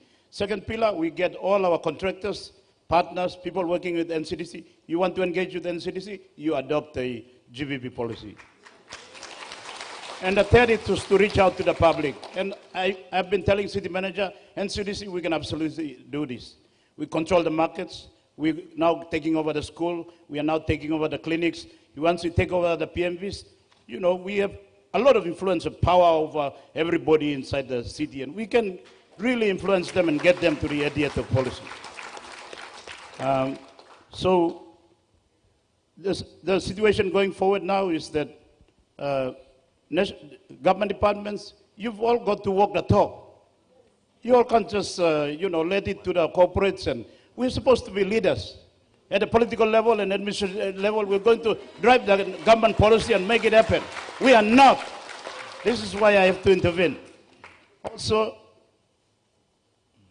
Member for Giselle and Minister for Civil Aviation, we can't wait for national government. This is another, reflection that I want to make. In NCDC, we are driving it because we're waiting for the national government for too long. 4 to 5 years, too long. We're waiting too long. So that's why in NCDC, we are adopting our policy and rolling it out. We are doing it in the city. In the country, there are about 4 provinces that are supposed to, they have their own provincial policy, and they are rolling it out. Now, we have this conversation, and if it happens at the national level, very good. But right now, the government has said that we are going to set up a parliamentary committee. So the dynamics of a parliamentary committee is that they're going to go out and have more consultation and discussion. But the policy, the strategy has already been adopted. When are we going to put the money and roll it out?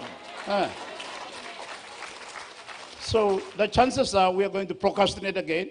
So one of the ideas of everything this summit is that in Giselle, you don't have to wait for the national government. In Alatau, you don't have to wait for the national government. In Mosby Northeast, you don't have to wait for the national government. We get it going now, and then a national plan is in place. We are rolling it out. We are joining all the corporates, and the country is changing.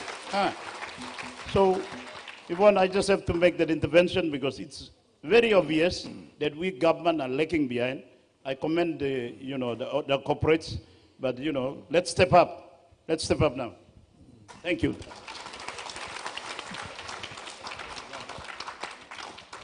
Thank you, Governor. Ladies and gentlemen, could you please thank our moderator, our speakers, and our commentators for this afternoon. Yeah? Thank you, Bernard. On the plenary session, Walking the Talk and Institutional Changes. Now, please be seated, stay seated. I'll ask everyone to stay seated in their seats as well. Now, we're going to watch a short video while the room gets divided. Of course, the wall, the partition will be pulled over. We're going to get a video going on in a moment. So please stay seated. Thank you.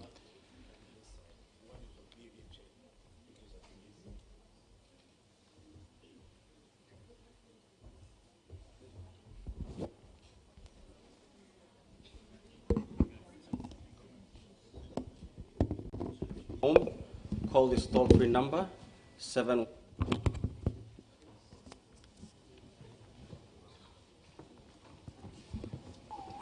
Hello everyone, this is T-Boy from Design.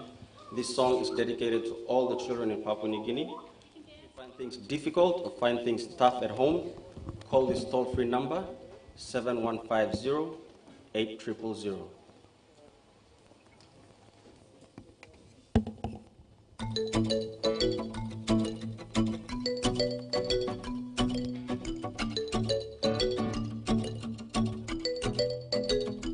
It's a long, long way to the place you want to be.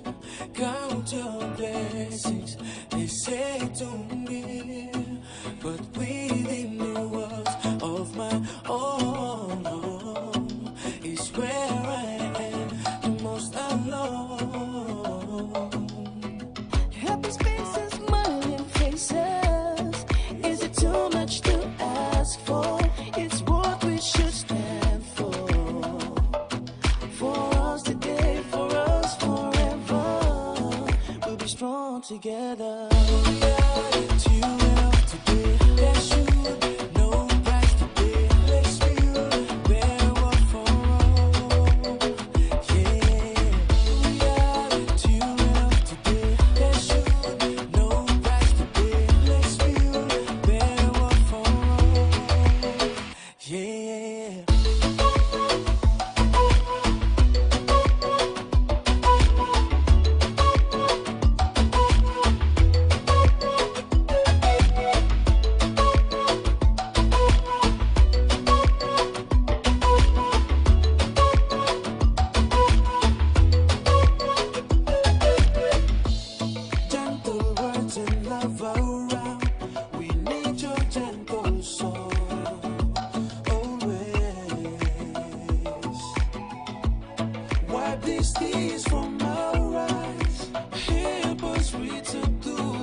strong together. We are two of today. There should be no price to pay. Let's build a better world for all. Yeah, we are two of today. There should be no price to pay. Let's build a better world for all. Yeah, I wish Papa was not so angry. I wish Mama would tell me that she loves me. Turn fear away, maybe laugh a little. Today this makes our space, outshine the sun. 'Cause we are two of today. There should be no price to pay. Let's build a better world for all. Yeah, we are two of today. There should be no price to pay. Let's build a better world for all. Yeah, we will guide you through life as our world can get quite wild. I'll be there for you when the darkness swallows night and you hold my hand so tight. Together we'll win this fight. Yeah, happy faces, smiling faces. Is it too much to ask for? It's what we should stand for. For us today, for us forever. We'll be strong together.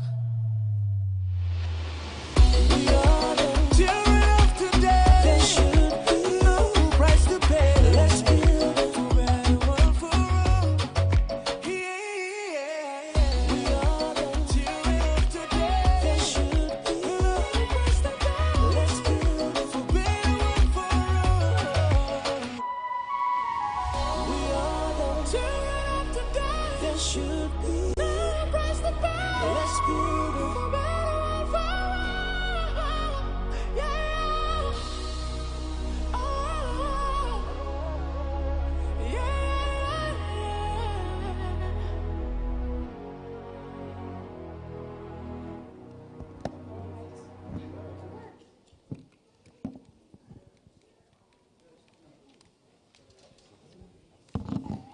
Hello everyone, this is T-Boy from Design. This song is dedicated to all the children in Papua New Guinea. If you find things difficult or find things tough at home, call this toll-free number, 7150.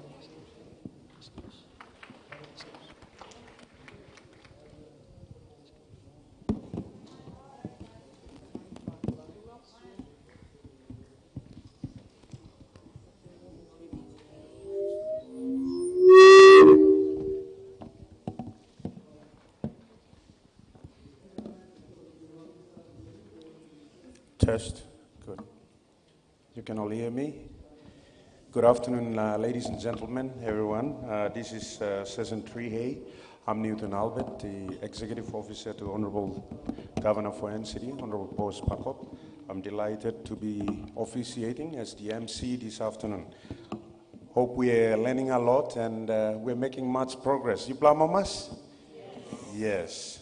This is an historic moment and historic event that we are making a start somewhere. Before you run, you have to crawl. Before you walk, you have to crawl. And before you run, you have to walk. So our start is better than nothing. Thank you, ladies and gentlemen.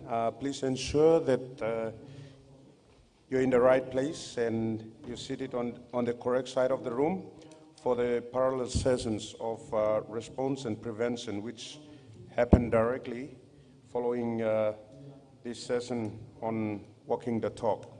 Session 3A, response, is on stage left side, where we are now, and session 3B, prevention, will be on the right, as already being demarcated by the walls. If you are on this side of the room, you are in session 3A now. And I welcome you all, ladies and gentlemen, Your Excellencies, Ministers, Honorable Governors, dignitaries, commissioners, leaders of the diplomatic corps, heroes of our communities, ladies and gentlemen. Yes, of course, you have taken your seats, but we have some people still coming in, so we'll allow them, kindly allow them to take the seat. Dr. Eric Kwa, thank you, welcome. A reminder, our timekeeping, our moderators have the red and yellow cards. Let's be mindful as we are speaking and participating to bear with time, and of course they will signal accordingly. To remind the speakers to keep to their time limits so that everyone has a chance to offer their interjections during the summit. Yellow cards means you have 1 minute or less, and red card means you should cut it short and conclude immediately. And I want to remind everyone in the audience to be posting on social media again. You got a hashtag and PNG for equality, and sharing quotes, photos, and comments on the social media pages. Ladies and gentlemen, my apologies that some of the dignitaries who, especially honorable members of parliament who were to participate as chairs of this session are not here, but maybe some would join in the way. But we are fortunate and privileged to have Honorable Richard Masere, who is a member for Ijivitari, and of course the Vice Minister assisting the Prime Minister on foreign direct investments. He has offered voluntarily to be the chair. Let's give him a round of applause to Honorable Richard Masere. Yes, he will chair the third session, which is this one. And of course, we were supposed to have Honorable John Rosso, the Minister for Lands, and the Governor for Morobe, Ginson Sauno, and of course, Honorable Tony Wowo, Governor for West Sepik Province. So I'd like to before I invite them, I'd like to make a few statements here. Ladies and gentlemen, problems with the referral pathway for survivors of violence, whether women or children, persist. A high proportion of domestic violence cases get withdrawn because of fear and threats. Women and children face abusive responses from the police and from the public, and overall conviction rates remain unacceptably low. Enforcement remains a critical issue that we are about to discuss in this evening's session. Safe, protective, private and public environments are missing for most of women and children. Further, safe houses struggle. The majority are insufficiently funded, and most funding comes from donors. Challenges in the referral pathway, often delaying or preventing survivors from accessing life-saving health services within time-sensitive window for care. Limited availability of social welfare workforce and services countrywide causes further harm women and children who have experienced or are at risk of violence. It is important that efforts are implemented at provincial level in order to bring services closer to people most in need. The police are insufficient and ill-trained to deal with the level and extent of violence in the city. Police often find themselves in the role of adjudicator without expertise or capacity to enforce. Health services for survivors of GBV are critically underfunded and inconsistent across the country. Ladies and gentlemen, Session 3A focuses on the key features needed to transform the referral pathway, and it is my tremendous pleasure to introduce to you Ms. Ruth Kisam, who is Director, PNG Tribal Foundation, who will offer an introduction on the topic. Let's welcome Ms. Ruth Kisam.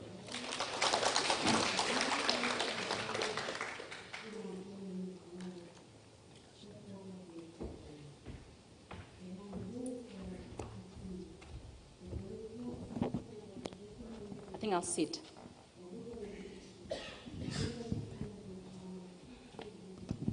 Firstly, I acknowledge the Motokohita Bunds, the people on whose land Erakone sits, and this house, the APEC House sits. I acknowledge them first. Secondly, I acknowledge the amazing human rights defenders that are in from the provinces. I saw some faces in the crowd, Eriko, Marikini. I can call all the names, but it's for people like you that we get to identify where the gaps are so that we can fill them. I got the notice that I was supposed to come here 2 days ago. I was up in the Highlands. I was in Kandep. And I didn't have much time to prepare a note where I could present to say that these are the gaps and these are the referral pathways that we see that we need to fill. So what I'll do now is I'll tell you my story. As a human rights defender, also someone that uses the system, especially working for the lives of those that cannot be able to stand up for themselves, especially in the space of socio-accusation-related violence. In 2013, on February 6th, a woman was killed in the heart of Mount Hagen. She was tortured for 18 hours before she was burned to death in front of a church, the church that my father built. And this was amidst hundreds and hundreds of people who took photos of it, who actually uploaded on Facebook. There were about 80 people that were arrested. None of them were prosecuted. These women's killers actually walked free. Even to this day, her killers are not behind bars.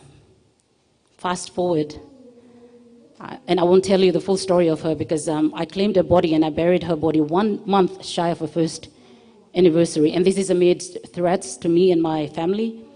But then she needed to be given the dignity that she deserved, the burial that she deserved, because she was a daughter of this land and she deserved justice. But she never got it. Fast forward 4 years later, I got another phone call, this time in my office in IBM down there at Konedobo. My dad called me up and said, "You remember the woman that we buried?" And I said, "There were lots of them. Which one?" He said, "The one that we buried in Hagen." The daughter is being tortured right now. And she's 6 years old. So the daughter was one when the mother was killed. The daughter was sent up to the village in Enga. The father's people looked after the daughter.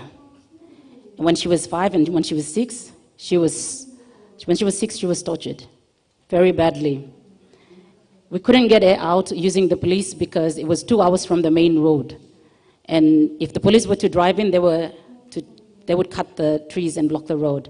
So we had to use missionaries, we had to use human rights defenders, we had to use church because we knew that therein lies the answer. Where the government can't go, churches will go. So that's what we did. We used the church to bring this child out. To this day, her perpetrators are not behind bars. We failed the mother, we failed the child. But I'm happy to tell you that, and the amazing thing to this story is when we brought the child down, it was on the day, it was the inaugural first DFCDR's first children's summit. On the day that it was the summit, November 20th, 2017, we brought the child down. Mr. Simon Yan is there. I brought the child down after spending 2 weeks with her. We were in the hospital for 2 weeks. I went straight to Crown Plaza and I said, "Look, we don't have the capacity to be able to look after this child. How can the department help?" And he said, "I can only place temporary placement with you because at the moment, the Lookout in Pekinine Act is also new.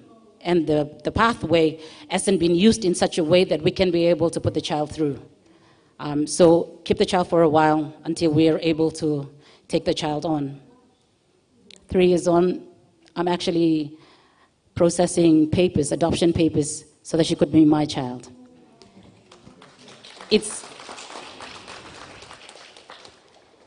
It's not easy.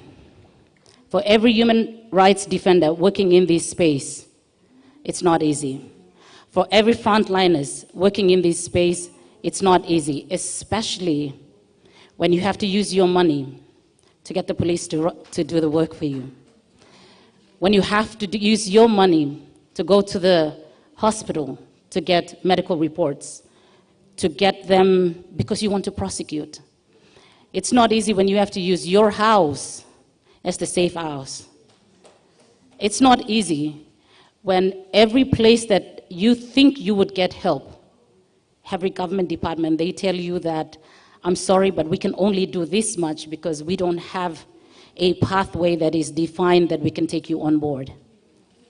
So it is left on development partners and most importantly on community-based organization. Now when I say community-based organization, it usually is only one person or two people that work in the communities that do this job, not because they're paid to do it, they do this job because there's no one else if they don't do it.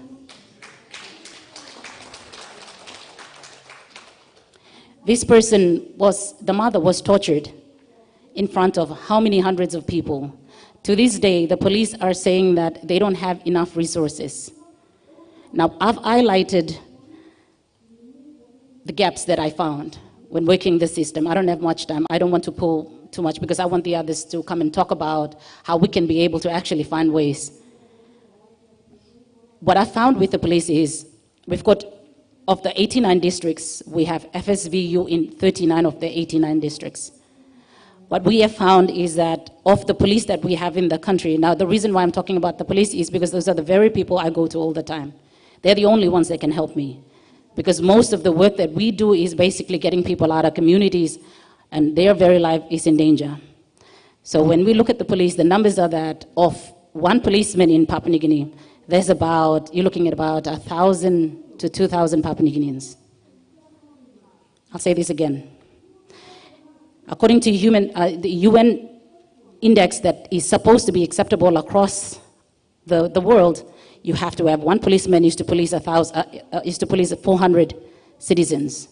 But what we have in Papua New Guinea is, if you look at both the active and the inactive policemen, it's about one one policeman is to about 1 to 1,400 Papua New Guineans. That number tells about how hard it is for our policemen to actually get out there. Now, that's for the main police, but FSVU, there's only about 100 in the country. There's 100 police officers from the FSVU unit in the country. And we're talking about a burning issue here. We're talking about GBV. We're talking about an issue where you need police to respond within the minute, the second that you call. But instead, there's only 100. And of the 100, 75% of them are women. And even within the police force, they don't have a structure. So when I go, they tell me that your number is 30 in line. So why should we jump to yours when every other woman that is, and I know I can't push, because every other woman that is there in front, all of them need help as much as the one that is 31, which is mine. So the challenge is, how can we bring the numbers down to a very decent number?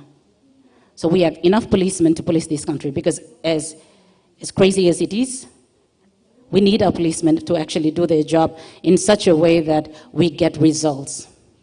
When I say results, I mean, if you arrest, prosecute. If you prosecute, make sure that you do it to the end so you get conviction. Now, in order for us to do that, what do we do with our victims? Because therein lies the biggest challenge. At Tribal Foundation, we realized that, so we built what we call the Village of Hope. Because in sorcery accusation-related violence, we realized it's usually families. It's not only a woman.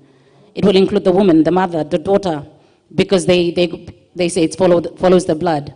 So you have to get the whole family out so that you're able to keep them safe. If they want to prosecute, they prosecute. If they don't, they don't. But what we realized was that we have to make them prosecute cases. So we're building this village because we want to prosecute to the point that we can have precedence. And when you have precedence, you have a strong rule of law. And in order for us to get that numbers, we have to make sure we have enough policemen who can be able to prosecute, so that when we prosecute, we get people to do time behind bars. And when they do time behind bars, there's one thing Papua New Guineans are fearful of, is their liberty taken away from them. So put them behind bars and then they'll change. I think I'm running out of time. But thank you for this time that we've had. And I'm hoping that the speakers that come up here can be able to actually talk through, find ways in which we can address this issue. Find the gaps that are there. They're already pronounced. They're glaring at us. We just need to make sure that the policies that we have are implemented to the point that it brings results. Thank you.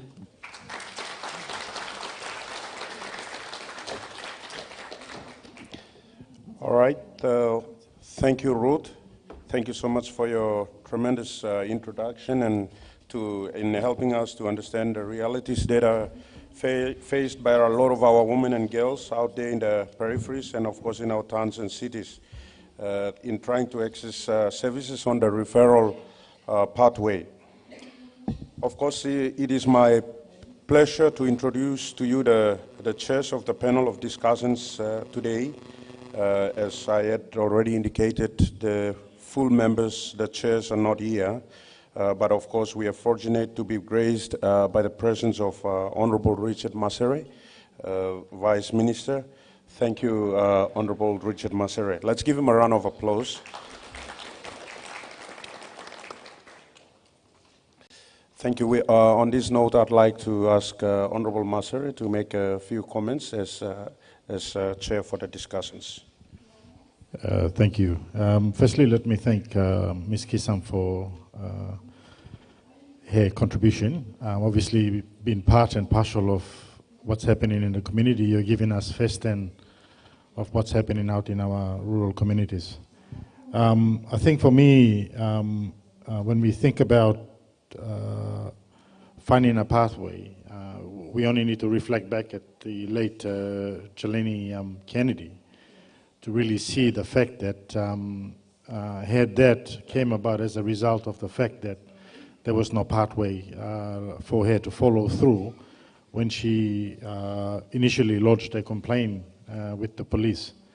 And that in itself tells us that our structures in place are not cumbersome and not ready to deal with GBV. And this is the reason why, whilst we now have the opportunity to ensure that we drive the message, it is so important that we also put the resources behind it to make it work, make it a workable solution for people like late Genevieve who lost their life because of this. A couple of things came about while you were sharing your experiences, is that the two things that came about is one is what we call a one-talk system. So obviously because of the way Papua New Guinea is structured, is that quite a lot of us have families and who are working in the police force as well. So in the event a complaint is laid against a family member or a one-talk of yours, we always find that the officer that's taking the complaint generally tries to downplay the severity of that issue by saying that it's not that bad, you know, kissing big blood, you know, there's no need to take it to the next level, you know, why don't we talk to the family, see how we can be able to compensate you, you know. So the police are not really paying attention to the complainant that's there making the complaint on the violence that she received or was inflicted on her. So as a result of that, the law enforcement agencies are also playing a part in encouraging violence by not addressing that issue. So that's number one. Number two is that, you know, these were hearsay.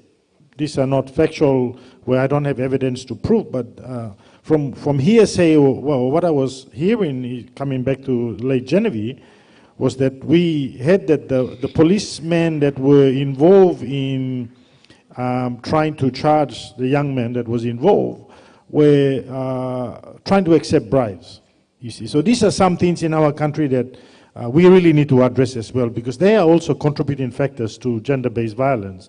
And if this one-talk system and bribery is still embedded in our young society now, I mean, if we don't address those issues, then we are not really addressing the GBV within the law enforcement area. So these are things that we need to work with. We need to find out, go back to the police force and identify what are the real issues. Why are they accepting the fact that because I'm one talk blong I'm right? We need to address those issues. The other part is that, why are you taking bribe? Aren't you satisfied with the income you are earning? And if you're not satisfied, then how can we help you address those issues? So these are some of the lesser component issues, but are also of significant impact when it comes to addressing gender-based violence. Thank you. Thank you, Honorable Vice Minister. Ladies and gentlemen, I also make announcement and invite the Minister for Lands, Honorable John Rosso. Thank you for making time this evening. Of course, thank you for your arrival, and we would like to, of course, invite you to the stage, to the front, to take your time as the chair for this afternoon's event. Thank you. Let's give him a round of applause, Honorable John Rosso. Of course, I also would like to acknowledge and make a mention of Lady Rachel Marape, who is with us, who's been with us through the sessions. Thank you, Lady Marape. The shadow of the Prime Minister is in the house. Thank you. Thank you. I'd like to give this opportunity to Honorable Minister John Rosso to make a few comments on the referral pathway session. Thank you.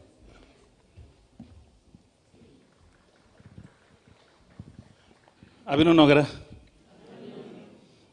My apologies for coming late. I was in another meeting with the Bougainville president and the PM and the ABG representative, so I ran late, but as long as I'm here, so my apologies, sincerely.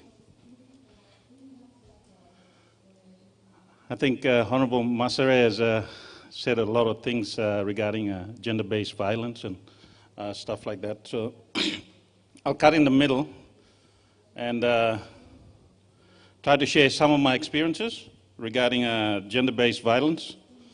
And it's a matter that a lot of us don't really take heed to, especially our men. And I speak from years of being an administrator, young Kiap in Chimbu for 15 years, attending to a lot of these things, and serving as a policeman in Leh for 16 years. So attending a lot of these things, and some of the issues that I see that are things that we can use to address this thing. It is a very, very serious matter in our communities. A lot of it has issues to do with our traditions, our cultures, our upbringing, our attitude. So a couple of these things that the Honorable Masare has rightfully pointed out is when you go to a police station, and a lot of people, yes, there's a lot of issues with the police not attending to issues of gender-based violence. And in each police station now, like in Leh, for example, we're putting in family and sexual violence officers in each police station that we build in Leh. And we try to staff them with policewomen that can attend to it and talk to on a woman-to-woman basis, because in our culture, sometimes women do not want to share their experiences with a male. It's a bit taboo in our society. So hard lol tok lo pigini man, also tok lo pigini meri. So some of the things too, we blame the police. Yes, they're part and parcel sometimes of it, but it's not 100%. From my days there, sometimes when a woman comes in to lodge a complaint, they come into the station, lodge a complaint, and then when the husband is brought in to be arrested, you must realize we have to go through all the paperwork. And it's about 20 or 30 pages to do all the paperwork and stuff. And then when you do that, you do all the arrests and everything, and then a week later, the spouse who's beaten comes back and withdraws it. In 90% of the cases, they withdraw it. They withdraw the cases. So it makes it that the frontline desk officers, they sometimes get used to that. Oh, I'm all withdraw him now. So I'll start, okay, you to play it, go straight him now, house line. So sometimes when we have to do, we must encourage a woman that they have to persevere with the complaint, go through it, provide the evidence, and make sure the guy gets convicted. It's a long process, but it is our judicial system, and we have to abide by that. 90% of the cases, people just withdraw, the women especially just withdraw it, either by At home, maybe the husband or the relatives would impose pressure on you, or withdraw him case, or the house line might impose pressure on you to withdraw the case and say, oh, we'll look at alternative resolution ways or maybe compensation. So 90% of the time when they come to the station, you must make certain you follow up and make certain you don't withdraw the case. But for a woman, like at the main police station, for the women there, when they come in, they need support from their own community. A lot of times their own brothers and parents do not stand by them and support them. Like when I just walked in, I heard about the case of Jenelyn. Like, it shouldn't have gone to that stage. Where were the relatives when she needed help? Where were the men when they needed help? I mean, when she needed help. Like, if my sister gets beaten up, I make it a point, I make it my business to go and sort it out. Every single male should do the same. Every single person should do the same. When you walk down the street and you see a woman getting her purse snatched, or someone down at in the center of Leh getting her bag snatched or something, you should stop and try to help. Stop and try and help. When you turn a blind eye to it, then you accept it. It's wrong. It is totally wrong. But it's all of us sitting in this room, when we come and we sit here and we talk, how many of you will stand up and actually face a violent husband who is trying to beat up the woman, kind of thing? At least by sing out na talk. Enough now, you paiti mem. I've done it countless times, but I'm only one person. If each and every one of us did it, I'm wrong. Inside our settlements, man paiti meri blame, this is wrong. If all of us stood up, there would be no space for these people to operate. And big plus something, we condone these actions by our attitude. Attitude, believe me, is a condone in this whole action. When I was a young kid in Chimbo up in Gomini, they laid a complaint for 3 people getting burned at the stake. I walked 6 hours by foot up into the hills with 1 policeman and rescued 3 women who were nailed to a cross. We managed to pick them up and we managed to save their lives and carry them down. But in all these years growing up in our rural villages, I've never seen this acceptance also to passing blow. It's never been done before. I'm not custom blue me. Accusing them of this witchcraft. This is new, introduced something. No man talk is part of our traditional society. That's bullshit.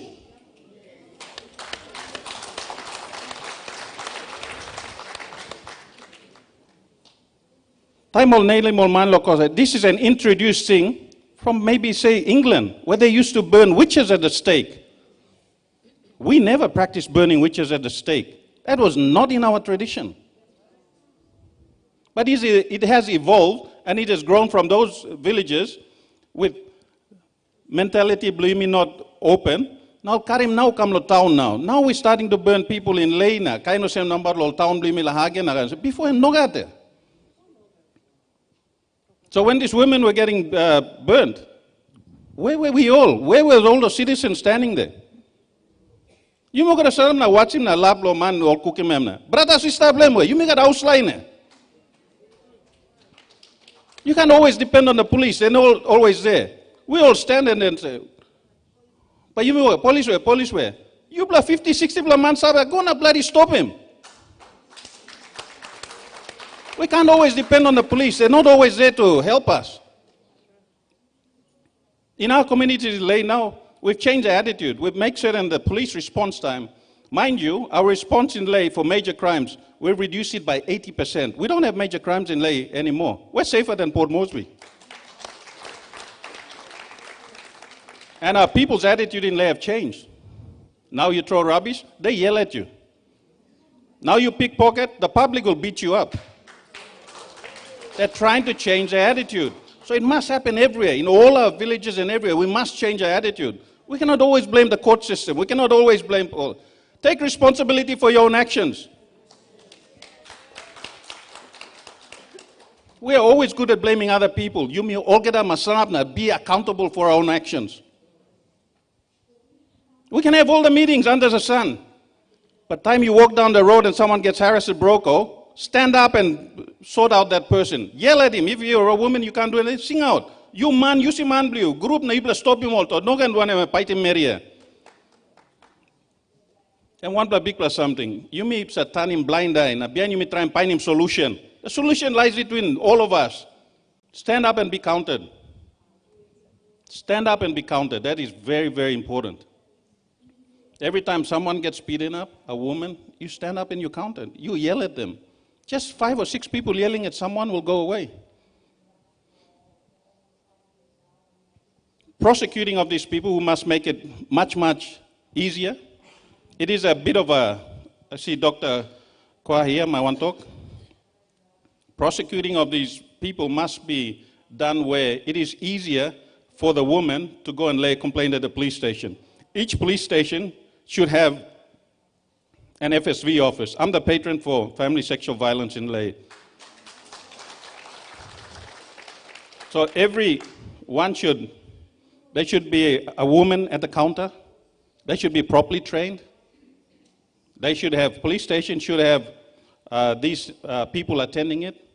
We should have counseling services. A lot of our women, they don't know the law. The educated ones in the cities and stuff, we understand the law. But trango, mama lo pleslo, busblo, makamo, busblo kabumo, busblo, wana enga or something. She doesn't understand that the law doesn't allow her husband to beat her up. When she gets married, custom blue me, and you meeting, you buy marry him, and property blue me now. We can do anything we want to that. That is the thing that passing this la road blow violence to you. Because you meeting or say, you me papa blow marry. Which is wrong. Planting me plus our man now you must say I'm wrong something. But it's a traditional thing. So you mean time you miss educating on mama blame it or say no God. Beating up you is not right. Beating up our daughters is not right. Even if you're married, it's not right to have forceful sex with you. Those things, it has to be by consensus. A lot of our women do not understand. We need to have more programs that educate our women, but simplified programs. Programs that are run in the settlements, programs that are run in the villages. Go inside a place, na yumi sinana tokto. Give it to them in simple terms, with simple pamphlets. And then the line of prosecution, arrest blow line. Time will come up the station, there should be a pathway that makes it easier for these battered women to seek help. And then you must also realize when they come and lodge a complaint, they have to go back to the house, to the clan, to the husband that abused them. Yes, there is a halfway house that sometimes can give help for battered women for maybe a week, maybe a month. But we need to make that halfway house has to be there for 12 months. So that while they're going through the prosecution side of things, them and the kids should be protected while the court case is happening. Because embago sleep again. Embago stop keke raiso again. It's very difficult for a woman who's beaten up to try to survive in a settlement or in a town or something, but she has to go back home. So, sorry, for example, like Ley, our plans are now to introduce programs that we can have a halfway home, but a longer halfway home for, let's say, 12 months, and at least engage them in something like, while they're sitting in the halfway home, swim Mary Blouse or light some up or bake him scone, while they're doing, keep themselves busy while they're protected and they can go to court and justice can be dispelled properly.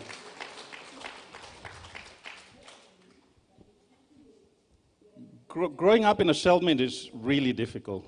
You know, a part and parcel of your life is around the corner. Swear words is just like, it's like a dictionary. It's a norm. I grew up in one, so I know. To a single mother, mind you, so I know about that too.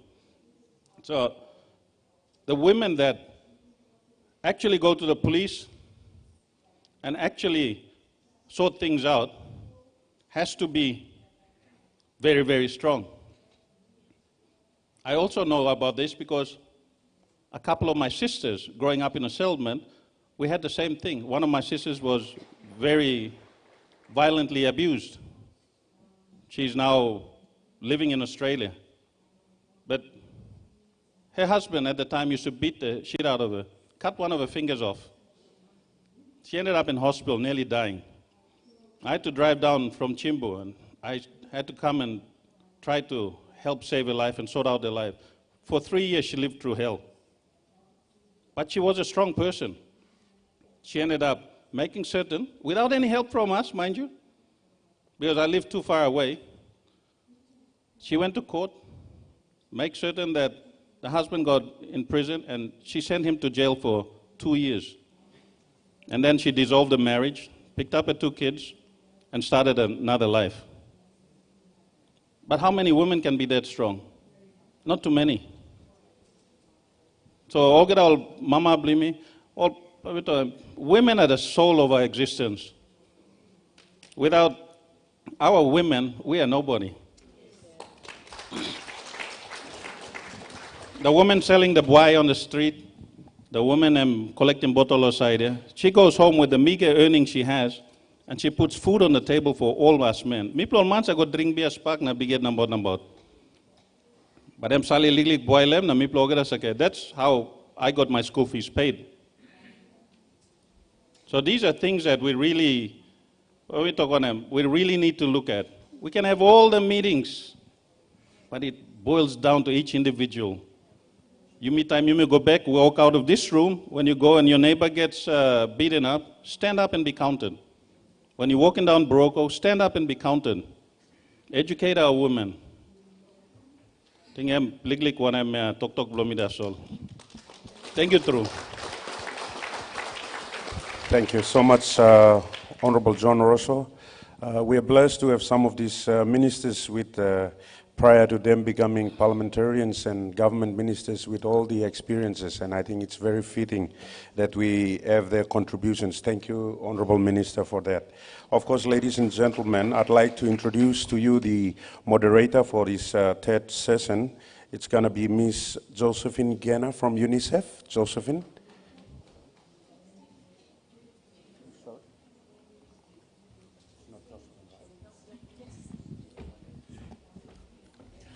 Sorry, my apologies. I think there's a change in that. Stephen from UNICEF, right? UNFPA. All right. Sorry for that, Stephen. And of course, I'd also, before I take my seat, would like to announce that we're going to have speakers in Ms. Tracy Ganali, is a senior magistrate from Waigani Commercial Court. Thank you. And we got Mrs. Stacey Soy from Family Support Center, Port Moresby General Hospital. And we have Superintendent Delilah Sadeka from FSVU Royal Papua New Guinea Constabulary. And of course, we got Mr. Simon Yanis, OCFS Directorate. And we'll have commentators from Ms. Rebecca Kuku, who's a journalist, and we have Ms. Kathy Johnson, who is chair of the House Route, and Mr. Pondros Kalawin, public prosecutor. But if he's not in the House, of course, we have the Secretary for Justice, Dr. Eric Koa, who can stand in and make some commentaries. And of course, we have Mr.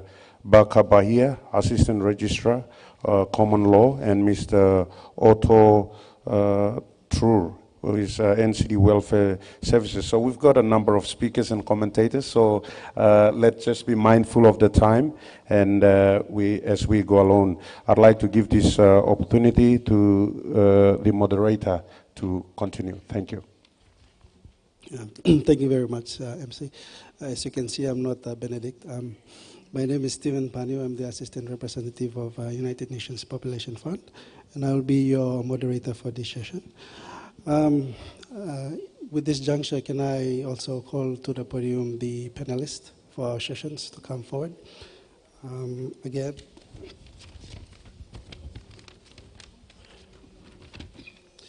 We have Her Worship Mrs. Tracy Ganai, Senior Magistrate for Waigani Commercial Court. Please make a round of welcome to Ms. Ganai, please. Also joining us for this session, we have Ms. Tessie Soy, Family Support Center, Port Moresby General Hospital. With us also for this session, we have Superintendent Delilah Sadeka for FSVU Royal Public Constabulary. And last and not the least, we have Mr. Simon Yanis, Director, Chief Executive Officer, National Office for Child and Family Support Service. So basically, this is a conversation in which the lead panelists will take us through the conversation, but then it will speak to topics that I think we have been echoing throughout the day.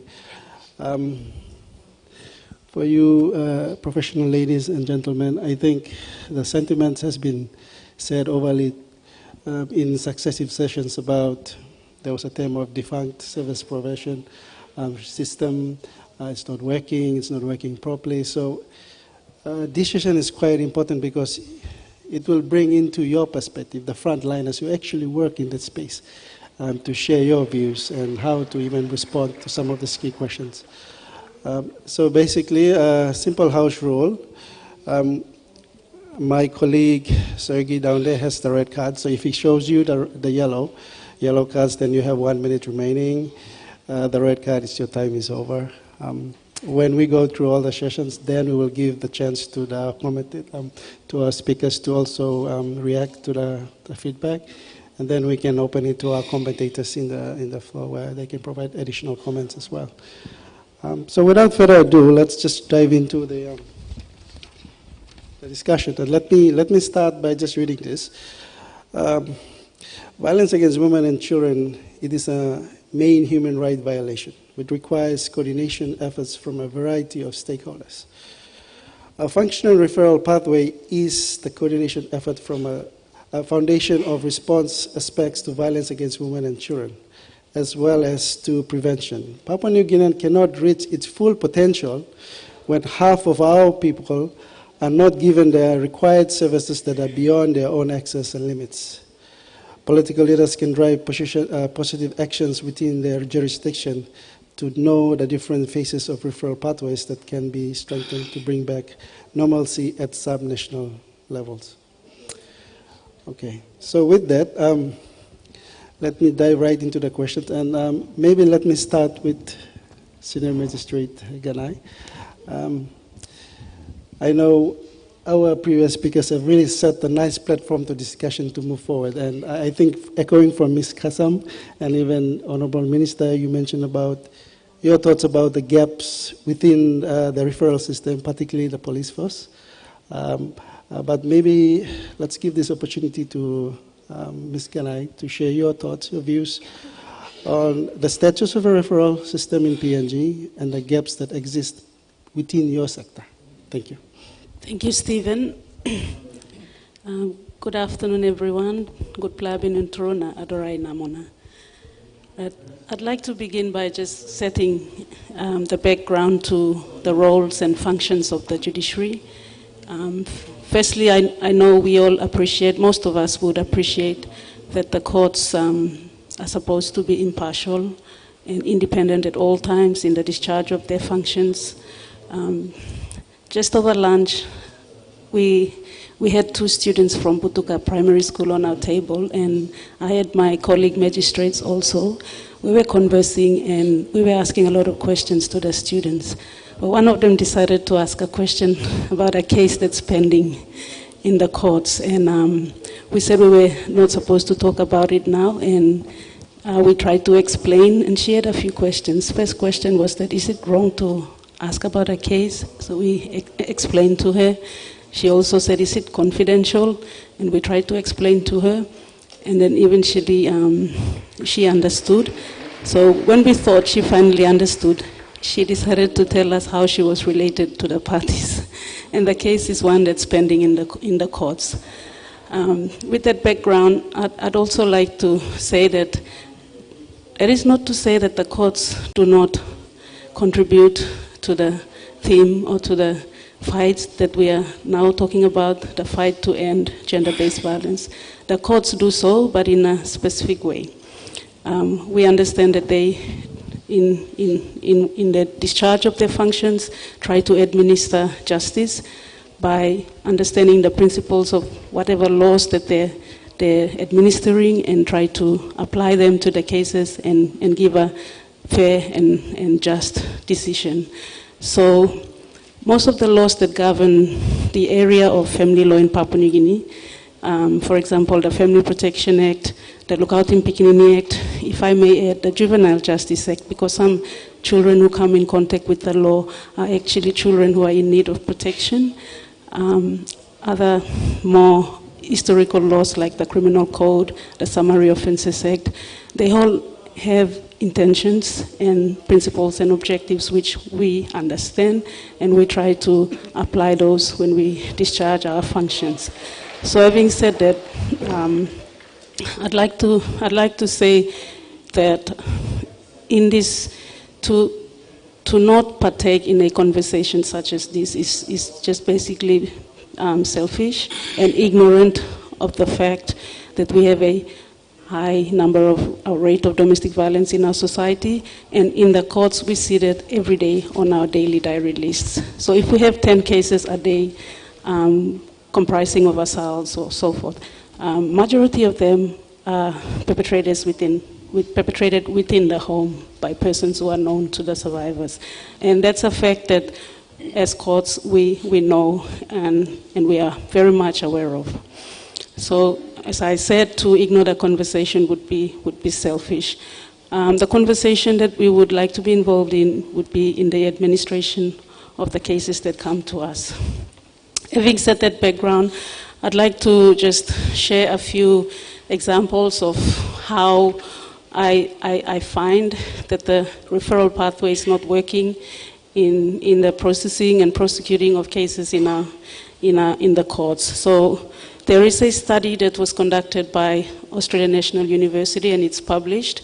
A full citation hopefully will be should be given to you by the conveners of this summit, I hope. The study showed a discussion of cases at the Boroko District Court in 2016. And very interestingly, I'd like you to think about this. It touches on what we're talking about, the referral pathways. So the studies showed that more than 50% of all cases of assault that are perpetrated by family members, a majority of these cases were struck out due to failure to execute warrants of arrest, and that is for failure by the police to bring defendants to court. Failure to execute the warrants of arrest were attributed to lack of police resources.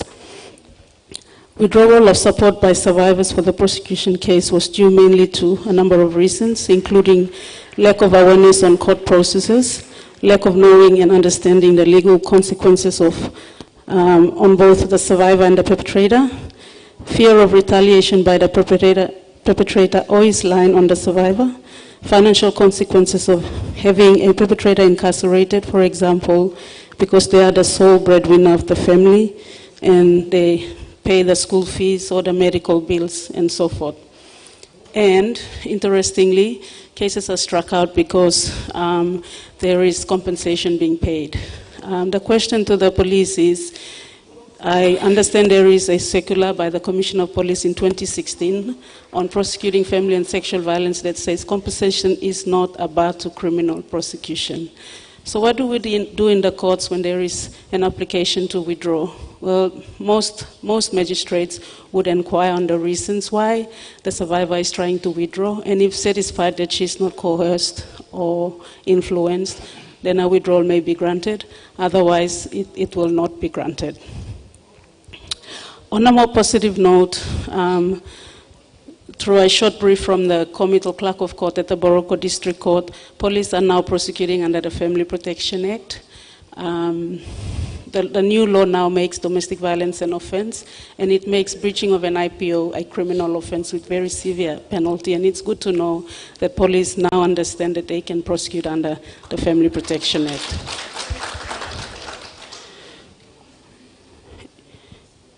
In terms of adjudicating on matters concerning family protection orders, I think the main challenge in this area is referring court users to counseling services. The law does obligate the courts to impose counseling conditions or mediation conditions, but there is really nothing available. And that is a challenge we are facing. We cannot give orders for conditions if there is no support services in that area. Just touching on juvenile justice, the courts are reminded that punishment is the last option, and so other avenues should be available to deal with children who come in contact with the law, because we are aware that children are potential applicants for seeking protection against or from violence. So just highlighting those experiences, I hope we can see and understand the lack of proper and better referral pathways. The question I'd like to pose is to the prosecutions, especially in criminal prosecutions, have a policy for withdrawal of cases involving violence against women and children. Thank you. Thank you, Senior Magistrate. Again, I think you raised a couple of questions, and I hope the rapporteurs have taken note of those questions. Those who worked in the GVV space will know that it's a dynamic that involves different players and different partners. So with that, let me also invite Superintendent Delilah to share some reactions to some of the comments that have been raised earlier in different sessions about the accountability within the police force, or the reaction time to those cases, and then to draw into where you see the gaps are and the status of referral within your sector. Thank you. Thank you, Stephen.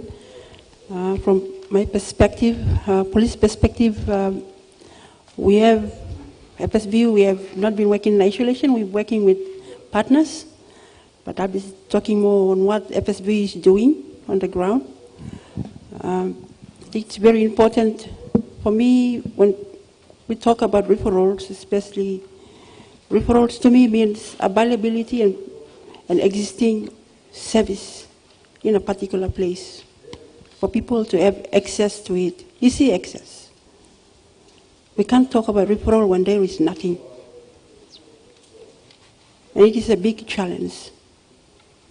GBV is a prevalent crime in Papua New Guinea, and all of us, not police alone, not courts alone, health alone, it needs a holistic approach. And as far as referral is concerned, those very, very essential services from the government must be present in all the districts and provinces. We can't sit in the city here and say, oh, what's happening with the referral system here and there when we have services available here in the city? We should look nationwide, 22 provinces, 89 districts. Do we have all the government essential services there? Your NGOs, national and international NGOs, are you present there? In the 22 provinces and 89 districts? First and foremost, when you talk about referral, to me, we have to look at our own organization. Are we there? And then we can talk about the gaps. Okay, from police, yes, we have received a lot of critics from the public, which is nice and good. It's helpful for us. Why? Because we are public servant. So time you criticize me, blah, left hand, be right hand, you must ready law and them, support me, blah. You didn't just criticize.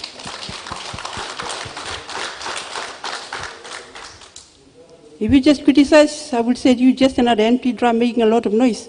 Police will never stop. Whether you like it or not, will never stop. To work for you, to look after you. Maybe go cranky to excuse me, go cranky to slap. You got some where you like him to album you. Talk to them. For me, myself, I don't like to talk a lot. I like moving things, get things done properly. So for FSBU, we have already mentioned, we have come a long way since 2009. So it's existence of FSBU in the country is 11 years. And we have not just working on a network basis, we have developed our standing operation procedures to assist our members on the ground so they're well educated how to handle the cases that are coming in through those units that we have. And those standard operation procedures, they need to be rolled out into the 22 provinces, 89 districts. We don't got money. Why? Because FSB is not structured. I don't have budget. But with little that I have, we get up and get going each day because there's a demand out there. Public wants service, they want attention, they want help. We can't ignore them. So already in the country, for Port Moresby City alone, we have 9 family sexual violence units in all the police stations, including the central province. They have 1 here in the city because all the central people, they have nowhere to go, so they flock here into the city. So question I go to central province, you put one service, but people are in the space of GBB. So they're flocking into the city, and the number of police personnel, I would say, in looking finish is very scarce. So each one of those FSBUs, we have a very little thin skeleton of staff working there. 2 to a state unit, 2, 1, 3, 4, that's not enough. And the number of cases we are receiving in the city is very overwhelming. 30 cases a day. And one case, man come have 2, 3, 4 problem. And at the same time, when you talk about referrals, it's working in partnership with other organizations, not police alone. So those other organizations, those very essential organizations, service providers in the space of FSB does not have capacity again. So we can't pinpoint in just one organization. We have to look across, first and foremost, the country to see that the essential government services are present for the people there, for the bulk of the population, they have access to service. As I'm talking here, like in Bulolo, or Bulolo lang in Plaza, look at Harim good. FSB belum lab, no a safe house lab. So you know where the Mama put him all away? Safe house? They put them in the house cook, the barracks. And it's a risk to the officers and the family. And it's not right to keep the victims there. So one province all got different experience, the challenges for it. To make it worse, all got magistrate. Why? How's the magistrate and Buruk Bagarap? Was it frustrating? It's a question that government will answer him. So police alone will not provide service to the GBV. It needs other partners to operate. So first and foremost, governments, all of us should ensure that those essential government service, police staff away there must be courthouse there, up and running. Not just a courthouse, make sure that house magistrate them good plan. I'm still good labs. Them can get kirap good laws and still good laws court in court. How's the policeman? You're not building nothing police station talking about policeman or go walk. Almost got police car. Distance, given our geographic situation, is very, very challenging. We have to look at the wider scope. All of Papua New Guinea when we are talking about gaps and referral pathways. Thank you. Thank you, Delilah. One of the key partners in the referral pathway is also the health sector, and majority of the survivors do access that prior to going to police. The courts do require the medical reports. So with that, let me now invite Tessie for her reactions to the questions I said earlier, the gaps, the status of the referral pathway from the health perspective. Thank you, Stephen. Stephen, I'm going to read something that I prepared because I was told I haven't got 5 minutes. But I joined the Port Moresby General Hospital Social Work Department on the 3rd of January 1984, 36 years on. So if I don't read, you'll be here till tomorrow morning. I recall walking into emergency on a fine Thursday morning at 7:30 a.m. I will not say the year and the date because you will all work it out. Our overnight team doctor approached me quickly. She said, "I have one for you, Tess." She told me that this young woman in her 30s had been admitted again with very bad bruises and injuries all over her body last night, being Wednesday. As she pointed out the woman lying in bed, I saw through the glass panel a face looking back at me, eyes red, face swollen, black and blue. The doctor further continued to say that she was brought in by her husband and relatives on Monday night with similar injuries, but now these were fresh wounds and bruises. She is a wife of a member of parliament, the doctor said. Who are those two men standing at her bedside like guards? Doctor replied, those are the members' men whom we were told they are here to watch her so she does not escape. I noticed a drip stand from where I stood beside her bed. I said to the doctor, is the drip on her hand? The doctor replied, I've taken it off. She's a bit better. I said to the doctor, please put the drip stand on, the drip back in, but don't run the drip. I did not approach this patient. I walked out of emergency straight back into my office. I called a volunteer at a safe home. We had only one at that time. I then made a call back to the doctor and said, we are ready. Can you please get the porter and yourself, take the lady to the x-ray and walk her in through the door. The doctor said, what about the two men? They can come along with you, I said. The doctor with the porter pushed the lady through to the x-ray. I had already rang x-ray. As soon as the doctor pushed the lady through the doors, the x-ray technician took her, walked out the back door to a waiting dark-tinted car, and she was gone. The doctor walked out, waved to the guys, she's still inside taking x-ray, and went back to emergency. Thursday, Friday, Saturday, no show, quiet. I thought, this is great. Sunday evening, as I drove back into the street, I'm from Gaba Gaba. Don't let the tattoo marks trick you, you know. I'm from Gaba Gaba village, Regal. I went to visit my parents, and as I came back around 5 p.m., I saw at the corner of our street a 10-seater. That's not normal, I said to myself. I thought to myself, I drove.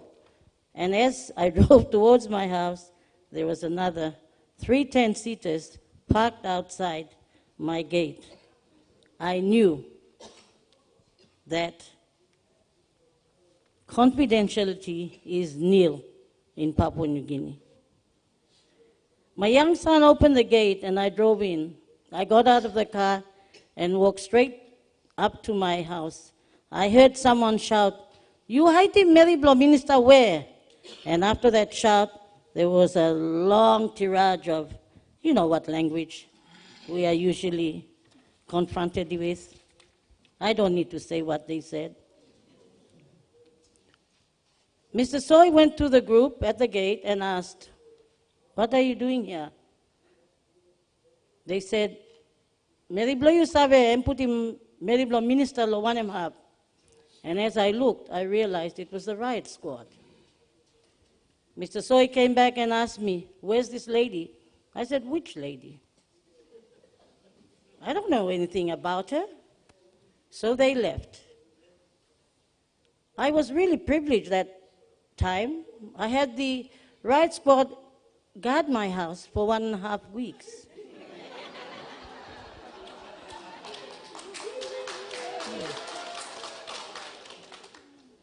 On Friday, the following week, I was approached by a senior officer from the Prime Minister's office. She came to my office and told me that they knew that I was the one that was hiding my lady, I will call her. The doctor had spoken out as she had been threatened and harassed. Even her husband's boss had been involved and on numerous occasions had rang my house to tell me or tell my husband to force me to tell them where my lady was. I said to Mr. Soy, you have your code of ethics, I have mine. I went back to work every day.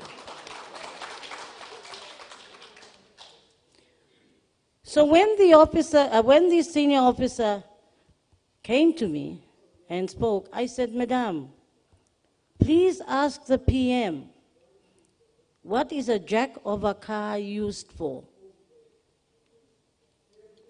Please advise my good Prime Minister that my lady was beaten with a jack of a car Sunday, Monday, Tuesday, Wednesday,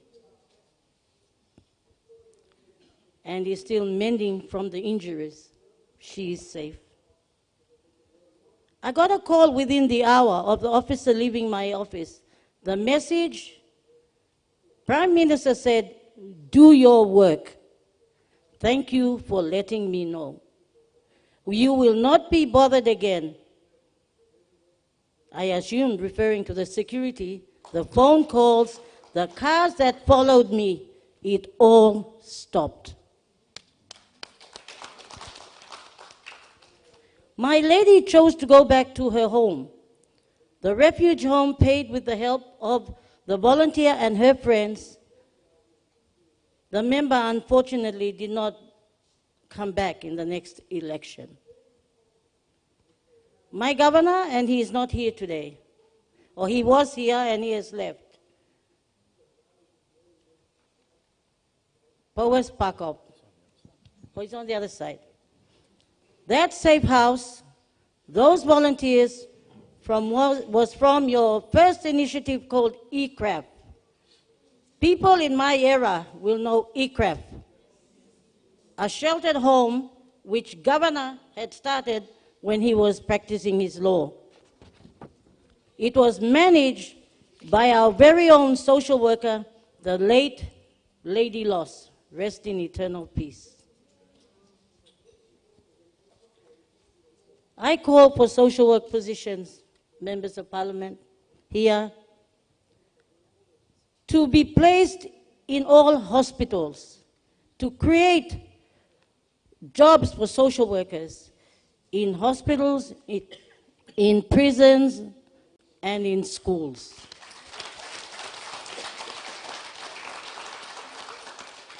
My family support center sees children being abused. But today my story is about this lady. I called for safe houses to be created within the Department of Community Development structure and funded. They are struggling. They give us only 2 weeks to actually move the survivor out.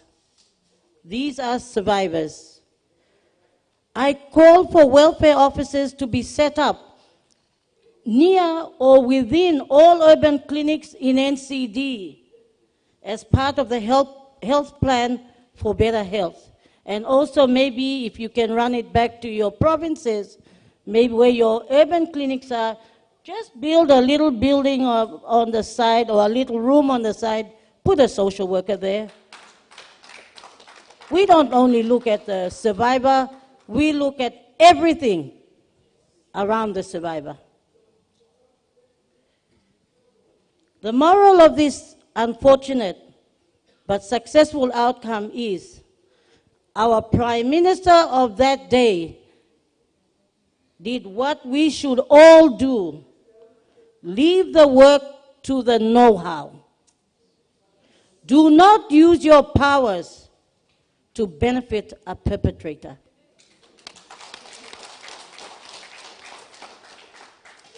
Her life, their lives, as in children's affairs, are in your hands.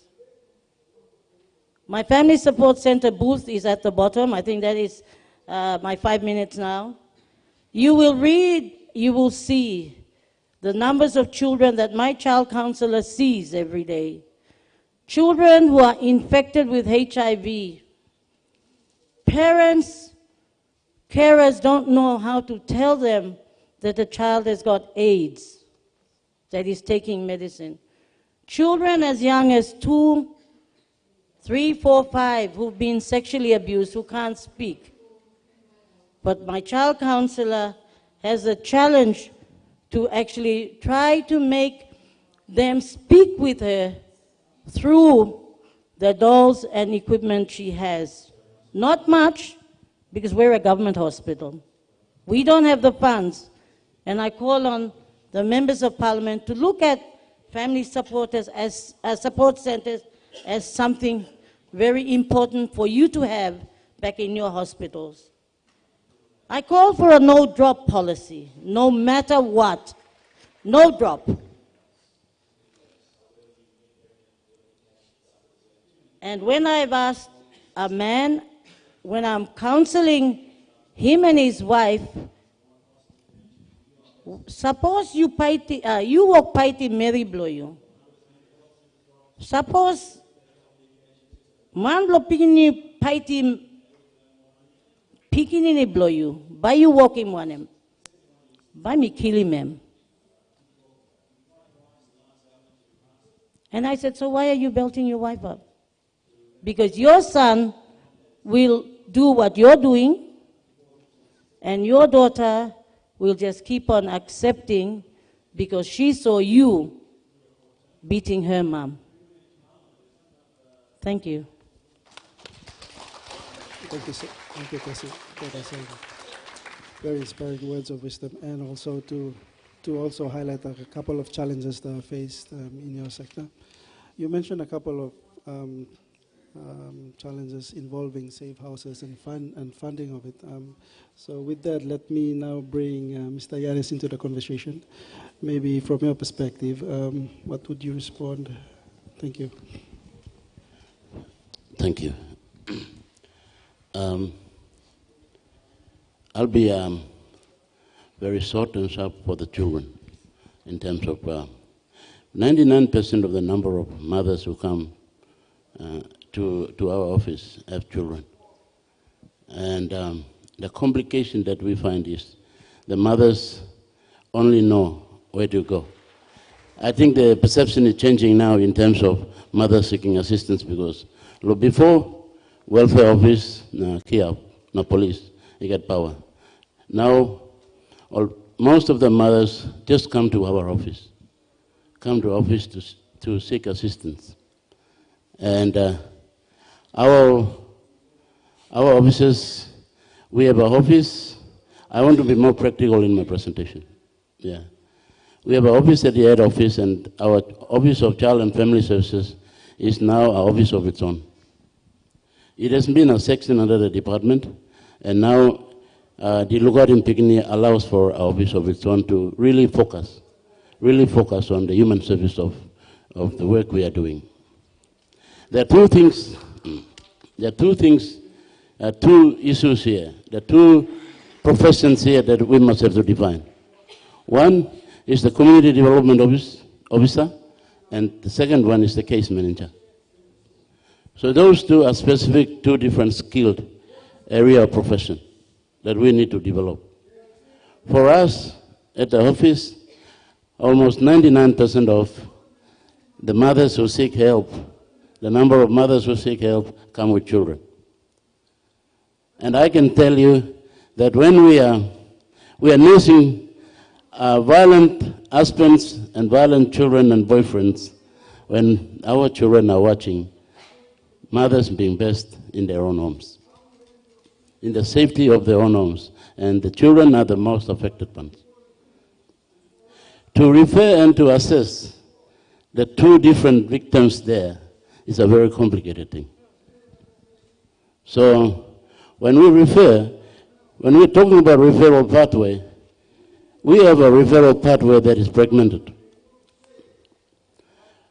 Our normal referral is that we get report and we refer the mother and the child to the police. From there, we do not see what the police has done, and there is no communication there. There is a breakup of our communication in the whole referral pathway. We get children from FSVU with mothers, and then we refer them to the village court. Because according to the LPA and according to the administration we do, there are a lot of things that the village court has to do, and then we do not get the feedback again. There is a fragmented referral pathway that we are administering, doing at the moment, and that is the biggest need, a gap that we find here. When you are referring a case to one of the like one of the other agencies, then you do not know whether that, particularly in terms of a sexually abused child with the SOS, for example, then we do not, whether the parents and parents are prosecuted or no, the investigation that is done around there is not communicated with the police, with the officer, with welfare officers, and the hospital. So there is, I can tell you that at the current stage, in fact, the referral pathway is fragmented. For me, I would like to see at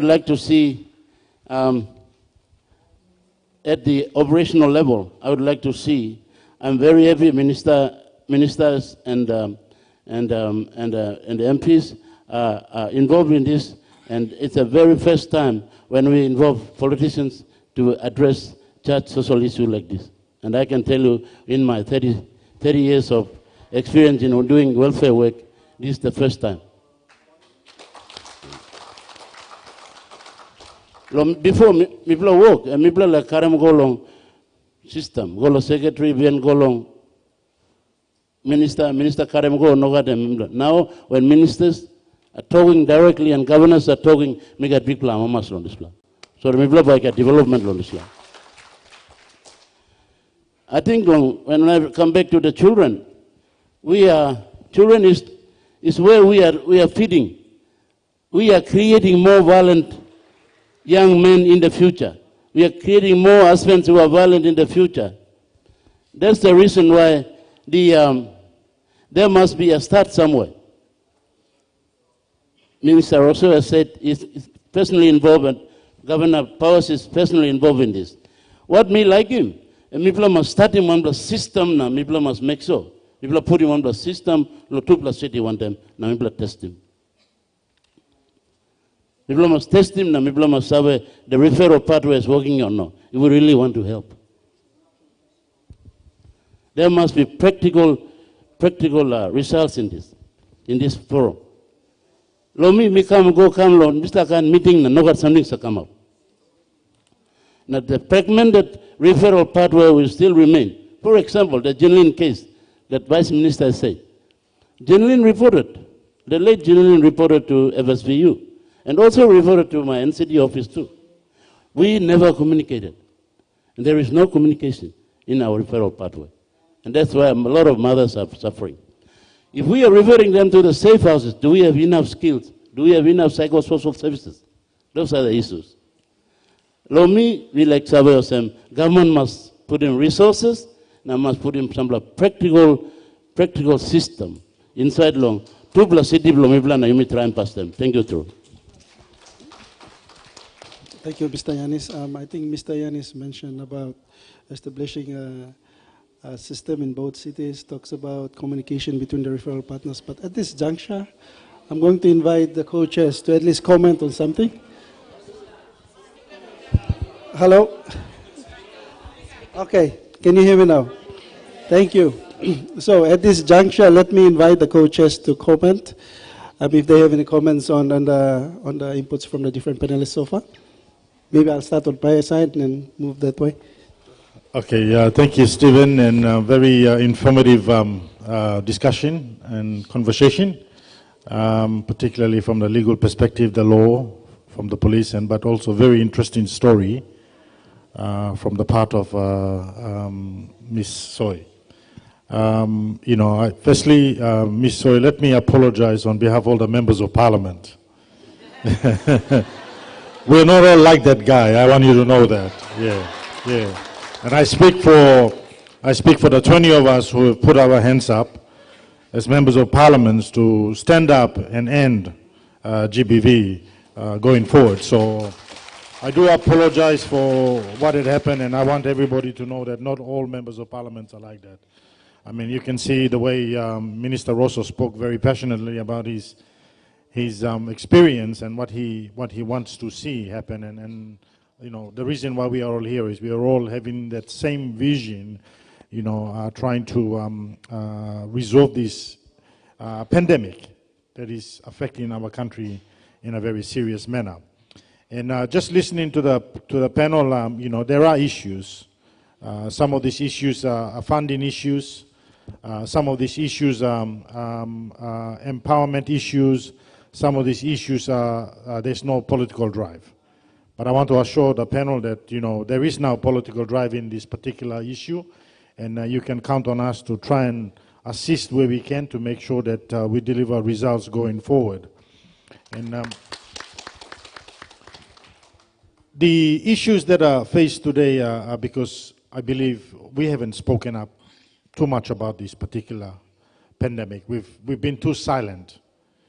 And unfortunately, this result of this summit has come about as a result of a number of women dying at the hands of male, at our counterpart men. And we are embarrassed as men that, there are people out there can do serious bodily harm and even death to women that don't deserve to be treated any less than men. I think if you were here this morning, and those who were here would have appreciated when in the speech of our Prime Minister started off saying that, women came out of men.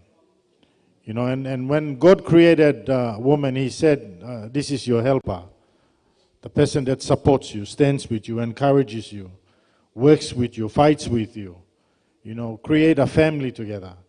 And this is the person that we are supposed to love as men, supposed to be partnering with them to make sure that we build a strong and better society in Papua New Guinea. I shared this in August when we met for the initial launch of the Coalition Against Gender-Based Violence about my son. Now he's got, I've got three daughters, my wife, and then I have a lone son. So he felt compelled in his heart that he needs to say something about women in Papua New Guinea that have been put through gender violence. So he called me up from Australia, and we were having a chat about what he wanted to do. And he said to me, he said, Dad, I'd like to launch a campaign against gender-based violence. And I said, son, he's 19 years old. And I said, son, that's the best thing you can do for your sisters and your mother. So he said, Dad, if I raise 500 signatures on this campaign, can you take it to the Prime Minister of Papua New Guinea? And I said, son, if you get me 500 signatures, I'll take it to Honorable James Marape. I'll give it to him with the signatures. You make sure you write a letter, and I'll take it to him, and you explain why you believe this is a serious issue in Papua New Guinea. And within less than 24 hours, he raised the 500 signatures. In a week, he raised over 7,000 signatures, all young people that were all advocating on that same issue. They wanted to see results. So I presented that petition to the Prime Minister, and the Prime Minister wrote a letter back, which I passed on to him, and he's over the moon at the moment. The Prime Minister of this country has responded to him, a young man. So he's inspired. But for us to address this issue, I believe we need to go to the next level, and I need our Prime Minister to lead this fight against gender-based violence and domestic violence. And it is, in my view, this is my personal opinion, that I think our good lady, Rachel Marape, should be the patron of this move in Papua New Guinea. So, what do you think, women? You agree? Yeah. So, Mrs. Marape, we put this to you. I'm not a committee member of this thing, but I feel in my heart that if it's going to be led, it needs to be the wife of the Prime Minister who leads this new voice for women to stop gender-based violence and domestic violence at home. Thank you. Any reflections from Ms. Kisambo, Governor Rosso? I think we've heard a lot from the panel that has been spoken. A lot of them are some very interesting things. The story you just told, I felt really embarrassed, same like my counterpart. In fact, I was thinking, when you mentioned minister, I was thinking... I thought it was you. But yeah. Just kidding. You play MP, you're right. Think of me, but I've never hit a woman, so. But those experiences, like our FSVU commander has pointed out a few things that she's very right in some of the aspects that she's pointed out.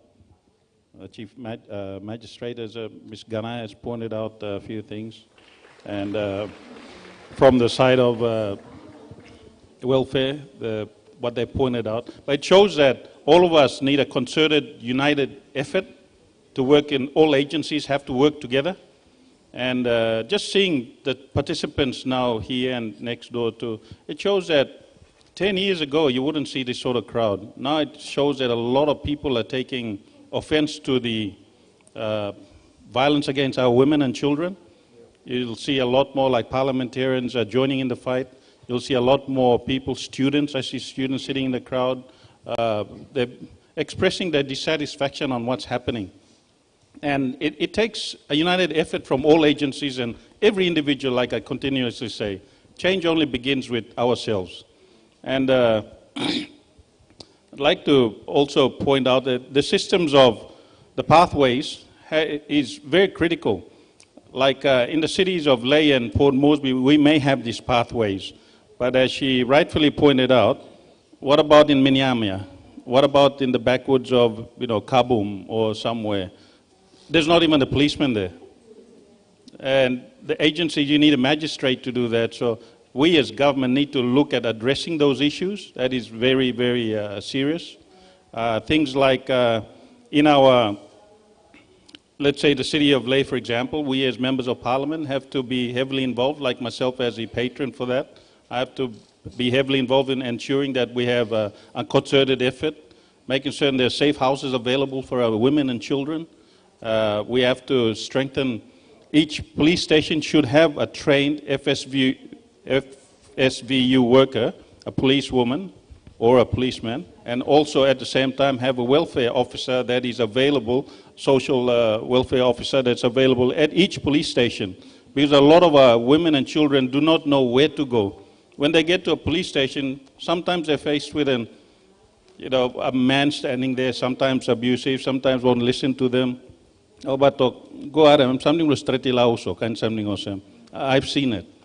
But in the last, I'd say 4 or 5 years, the police have actually, we can blame them a lot, but they've actually stepped up. You see, as I say in Lae, for example, from my own experience in Lae, the police have actually stepped up with the work there. Even though they're limited in resources, they've actually stepped up and tried to address this.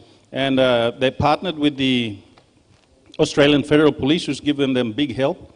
And they've set up an office just for FSVU in Lae, and they're run by a bunch of really tough policewomen. You wouldn't want to mess with those guys.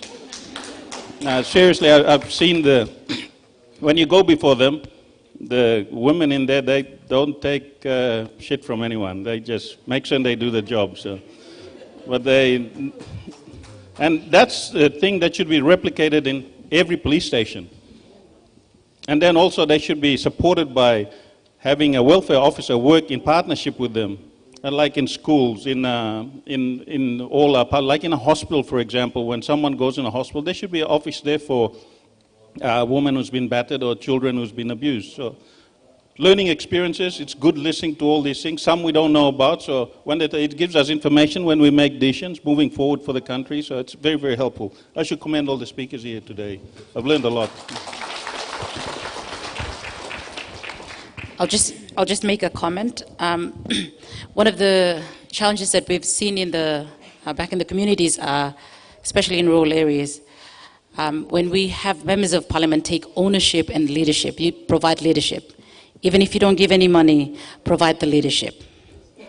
An example, about a few weeks ago, the driver of one politician provided or looked for a glassman, paid for the money for a glassman to actually pinpoint where the witch was or Sangoma was. And the driver of that politician actually paid for it. So this woman ended up badly beaten. We rescued her, but at the same time we worked with the police now to put the perpetrator behind bars. Now this is the driver of a very high-profile politician. He didn't want us to actually put his driver behind bars, so they sacrificed the glassman. So we put the glassman behind bars, but we still wanted the perpetrator, the man that paid for. But you know, the challenge was these policemen, they work under extreme pressure. And at the same time, most of these policemen are usually, paid for. And it's really hard for them to do their work independently. And for them to say no, when you have the one that holds the purse strings telling you what to do, it's hard for you to do your job independently. So therein lies another challenge. How can we be able to have our policemen work independently, do their job without pressure from members of parliament who want to keep their relatives who are perpetrators out of jail? In that it provides for us, it puts us in a very precarious position.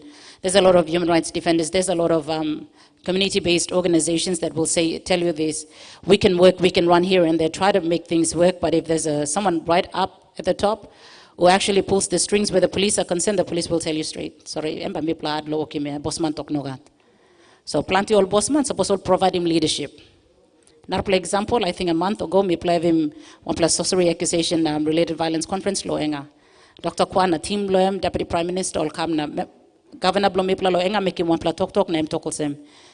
Inside lo any ward, inside lo province, suppose one plus or cooking one plus Mary or accuse him one plus Mary and talk this la ward councillor, but you lose him position blue you or some ward councillor. In the last 2 months coming up now, Mipla been got all accusation, Mipla got all, but no one plan die like we've had prior to that. That is because we saw that someone from the top level actually taking ownership, not only that, providing leadership, but also saying that there will be penalties involved. We need hardline stands. We need our leaders at the top level. I know it's everyone's business, but you don't know how we look up to you, members of parliament. We look up to you like anything you say goes. You talk to a policeman or you talk to usat. Member talk and mipla by kamya. Because mipla save osem, you play mosem leader blow mipla. So, and that's the thing that we in this space, GBV, that's what we want. We want champions. The 109 champions. 111 champions, sorry, mira si tu playa. 111 champions. Stand up na talk strong. This la passing must not can come up. Na talk blow you must go want them action blow you. Suppose me plan no back him up talk blow me plan want them action blow me plan. Problem by stop. AB by stop. You plug at mama, you plug at pikinini. Me no cross me like him you plug because me plan need him you plug. Na me one bell straight lo talk blow honorable Masere, honorable Rosso, Prime Minister make you one play very powerful talk straight. Me plug get sit na me play RM. Suppose you all get a member of the parliament now, the all 111 of them all stood together as a brotherhood. Take this stand. We all fathers, we all husbands, we all sons. Each one of us have children and most of them are daughters. We're brothers to women. That's the brotherhood. Ino mipla mana meri also or line can make him this la talk gender na. Mipla no gadis la talk gender instead lo culture blo mipla to. Instead of passing lomi blood, like talk gender no save stop. Tamo talk gender-based violence na you think what's a Mary lonar plap na man lonar plus side no God. We are one people. These are the mothers that we're talking about. These are the sisters. Everyone's sisters, mothers, and daughters. United as a nation, we can be able to move forward. Talk block governor make him plus prime minister make him plus strong. Pla talk em talk Mary mol essentia. Mama sa start broken backside na papa sa owning blessing sing. Pig blow mama ya. Mama ya sa lookout him piki go. Na papa sa pulim rope lo pig go lo front na em save walk him talk na em save owning blessing sing.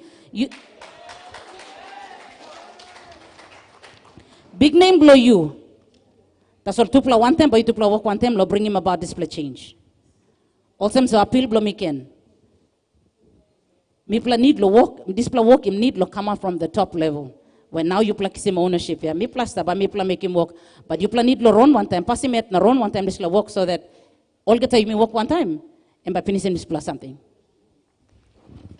Thank you, Ms. Casa. Very inspiring statement. At this juncture, I will now invite the commentators to share a few remarks. The first one is Ms. Rebecca Kuku. I believe she's not here, but there is a pre-video that you will be playing. Is that correct, MC?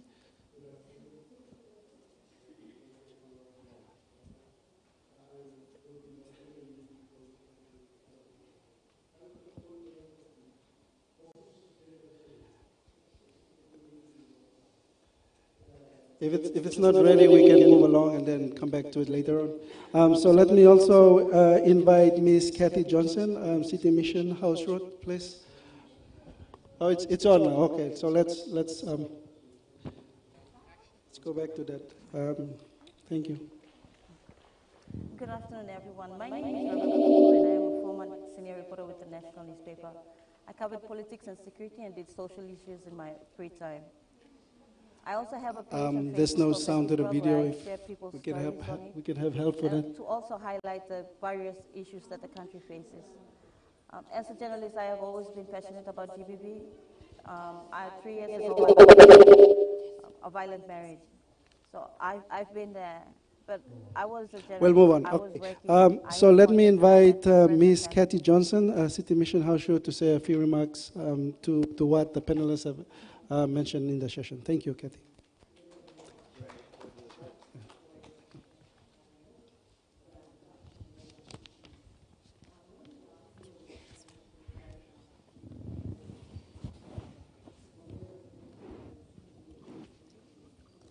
Good afternoon to you all.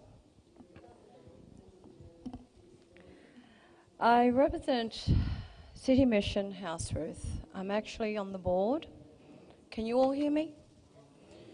I'm actually on the board. I'm part of a group of board that manages and runs City Mission House Ruth. City Mission House Ruth is a women refuge centre.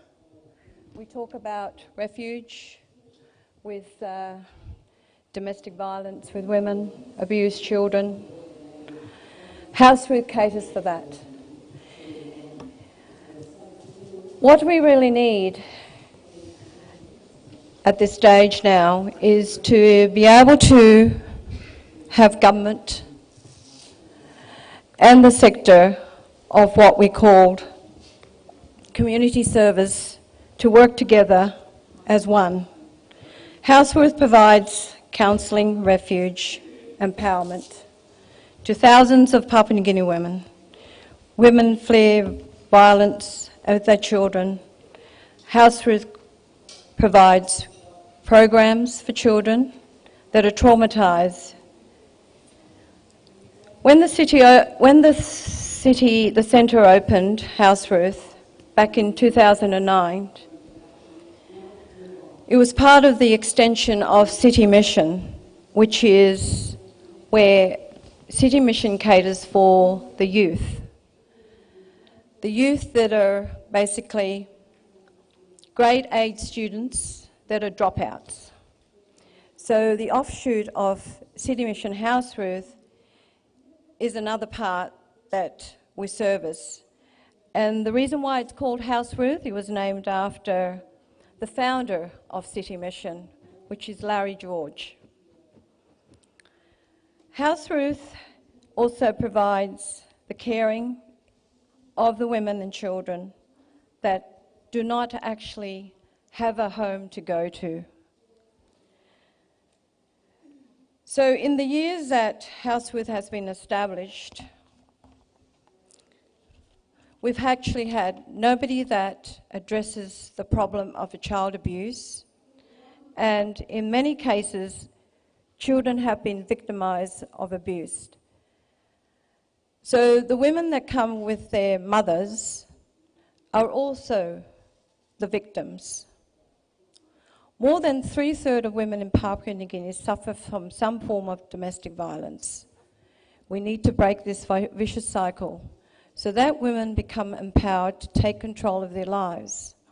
While gender-based violence law has been introduced to enable changes to be laid against the perpetrators of domestic violence and sexual abuse, in reality, they are poorly enforced by the police.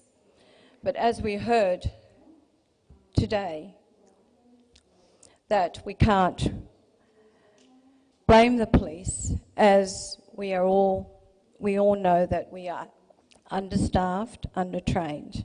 So government needs to play an important part to this.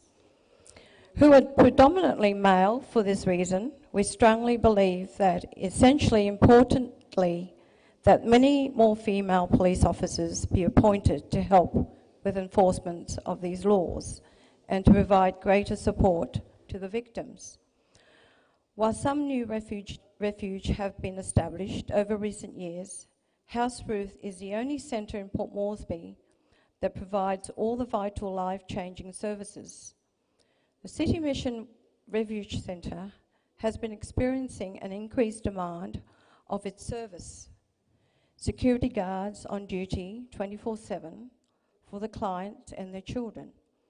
And the property does not access to emergency response services. The Port Moresby Police Station is situated just around the corner, but responses is not always immediate. The objective of City Mission House Ruth is to provide an immediate safe haven for women and their children who have been threatened or have experienced domestic violence and abuse. The program is designed to be more than a typical short house refuge, but also a place of long-term, full-service rehabilitation and care for severe cases. City Mission House Ruth has over the years worked with the Port Moresby General Hospital Family Support Centre, which Tessie is aware of, in providing medical checks, tests, consultation and report for its clients. We also work closely with the District and Provincial Welfare Office, where children custody and welfare issues are addressed. In-house training in the areas of housekeeping, sewing classes, and are also provided for women clients at the centre, with recent reports signifying that as a result of the training received in housekeeping, a lot of these women have secured jobs in major hotels and motels within the city. City Mission House Ruth also provides in-house educational support and learning opportunities for affected children at the centre, as well as providing ongoing support for affected children who attend schools within city. A small business training program has been developed to enable women to start their own small business, and several classes for trainees have recently graduated. The target population for this project is mainly abused women and children in Port Moresby who have been threatened or have experienced domestic abuse and violence. We also deal with victims of child sexual abuse, incest, and rape. Our centre is the largest women refuge centre in South Pacific. The House Ruth Operational Support Program seeks to provide operational and administrative administration support for its current program, with the hope that more awareness and counselling will lead to its less domestic violence within the communities.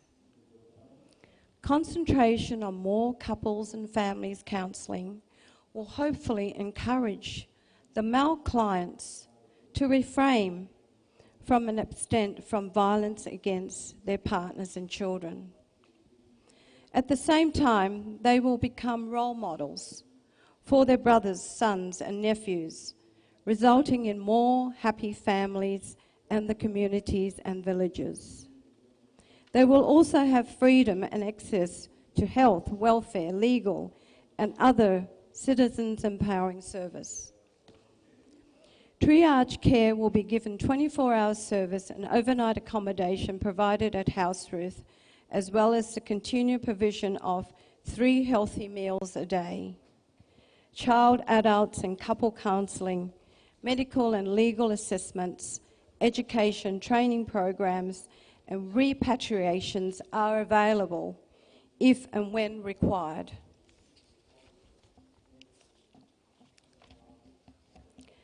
As with all City Mission ministries, no charges or fees will be considered for client care.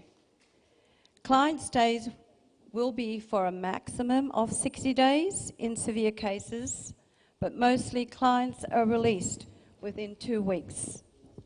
Over the past 15... Sorry, I've been given the red card, so I've got to end on this, but what I would like to say that most of our sponsors are corporate companies like Old Search Foundation, and we also have some other business houses that are involved in City Mission House Ruth.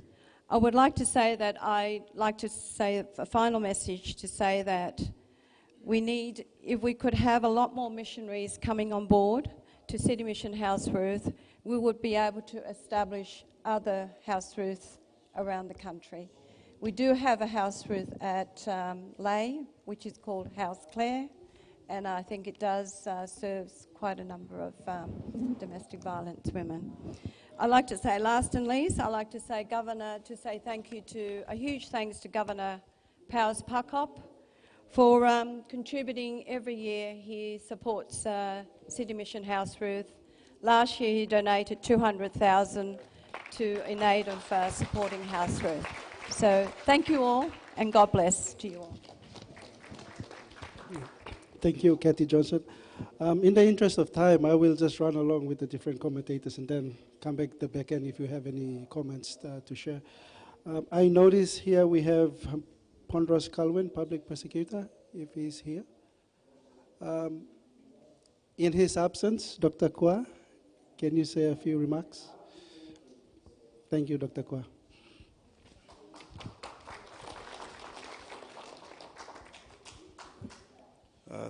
Thank you, Stephen.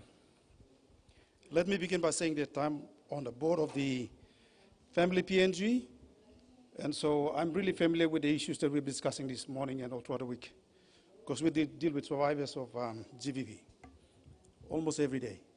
Our office is based in Ley, and we have the Belice House here in Port Moresby that is supported by All Search and the private sector.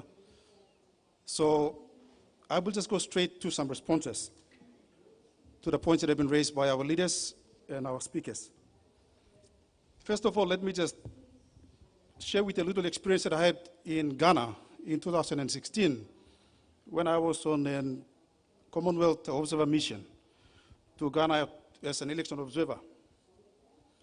They were having the election, so I asked my driver, so what do you think about the president? The president has built massive 4-lane roads, overhead parks, massive hospitals. I think he's a good candidate. He will win the elections. Well, my driver told me, fine, he can build the big stadiums, the big highways, the big facilities. But am I going to eat the cement? Am I going to find safety eating the quota.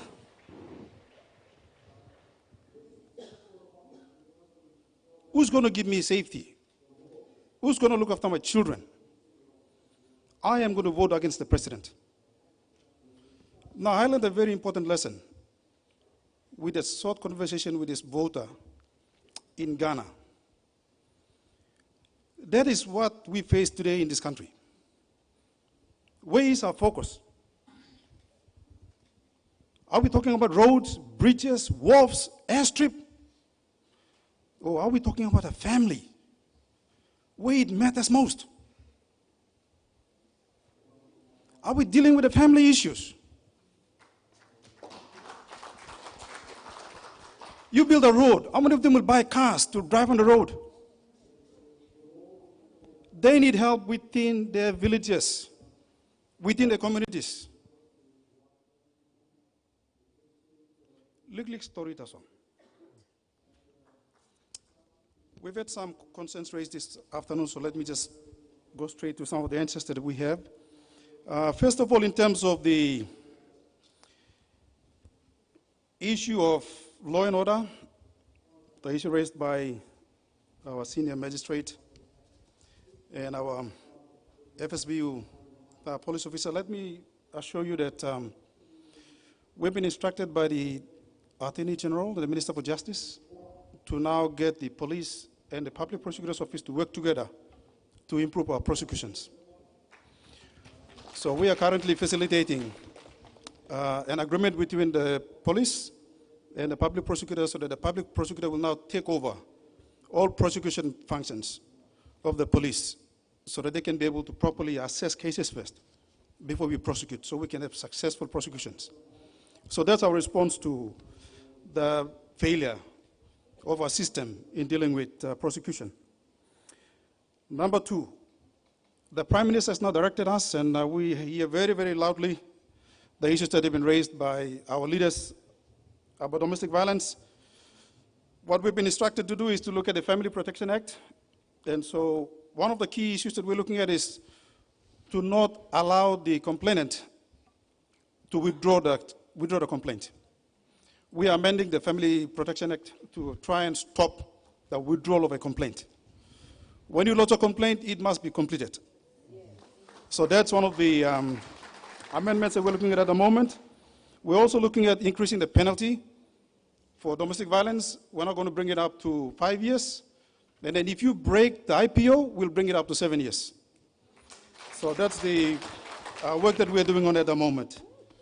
In terms of women who lost their complaints and the witnesses, as witnesses, we're now looking at the Women's Health Protection Bill supported by UNFPA. The bill is already completed. In the bill, we are going to try and look at ways in which a victim or survivor, when they come to the police station, they must be dealt with differently to a normal complainant. So we give them protection, we give them opportunity to share properly and confidently about the issues that they've encountered.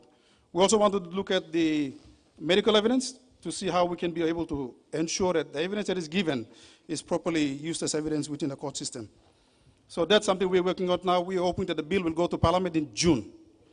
So that's our response to what we've been discussing. The other thing that we're looking at is in terms of our sector. Our sector leaders, we are the law and justice sector. We have now agreed that we will not tolerate violence by our officers. So at the moment, our technical team is working together and putting together some protocols to see how we can be able to ensure that police officers, CS officers, justice officers are dealt with when they get into domestic violence. So we've agreed to do that.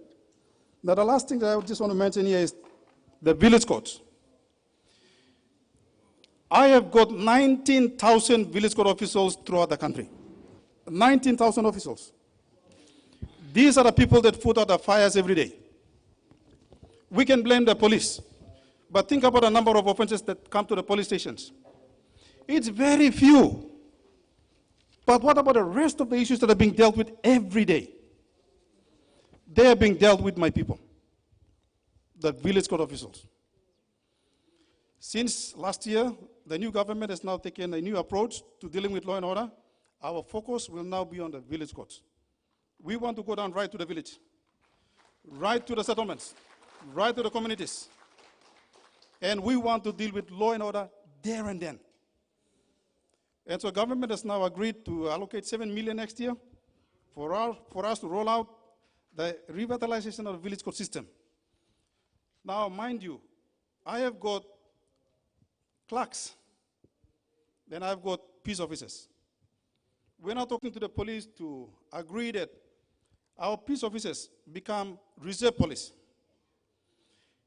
If you get a number of the village court peace officers, they are almost the exact number of policemen in this country. 8,000. I've got 8,000 peace officers who are already on government payroll. We're asking the government to recognize them as reserve police so that they can deal with the police issue, crime issue there and then. They don't have to go to the police station, get a man in uniform to calm down. That guy is already there. Utilize him. He's being paid by the government. So that's the focus that we want to shift away from police, away from the courts, away from the big Supreme Court, National Court. We want to go down right to the community and deal with those 19,000 people who are putting out fires every day. So that's our focus now, and I'm happy that the government is supporting a move to get back to the villages. We have talked about pathways. Let me say this.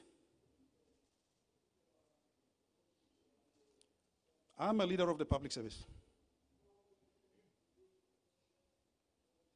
Me less long people complain on public service.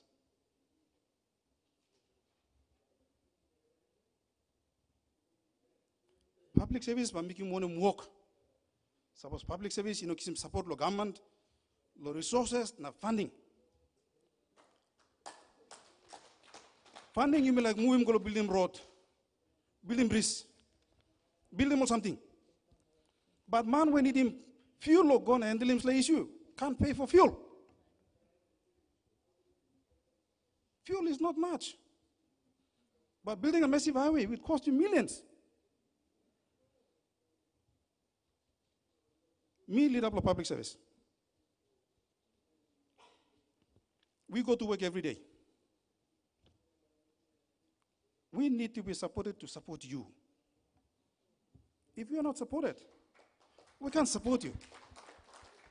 And you're going to complain like this, and you're going to complain like this, complain like this. It won't change. So let me thank all those of you out there. Let me thank you on behalf of the government for supporting us. You may Katie come talk. You may Ruth, Tessie. Thank you. You play friend, blow me play, yeah? You're the ones helping us. Complain maski. Come, you me only man, na making work one time. Because the issue that we're addressing doesn't divide, doesn't discriminate, it affects all of us. So pointing fingers will not help anybody, we just need to help each other. Thank you, Thomas. Thank you so much. So let me now pass back the Jacta to MC to conclude the session for us. Thank you. Sorry, ladies and gentlemen, we're pressed for time, so we have to prematurely end our session. So I am passing this back to our Master of Ceremony to conclude with our final remarks before we end. Thank you.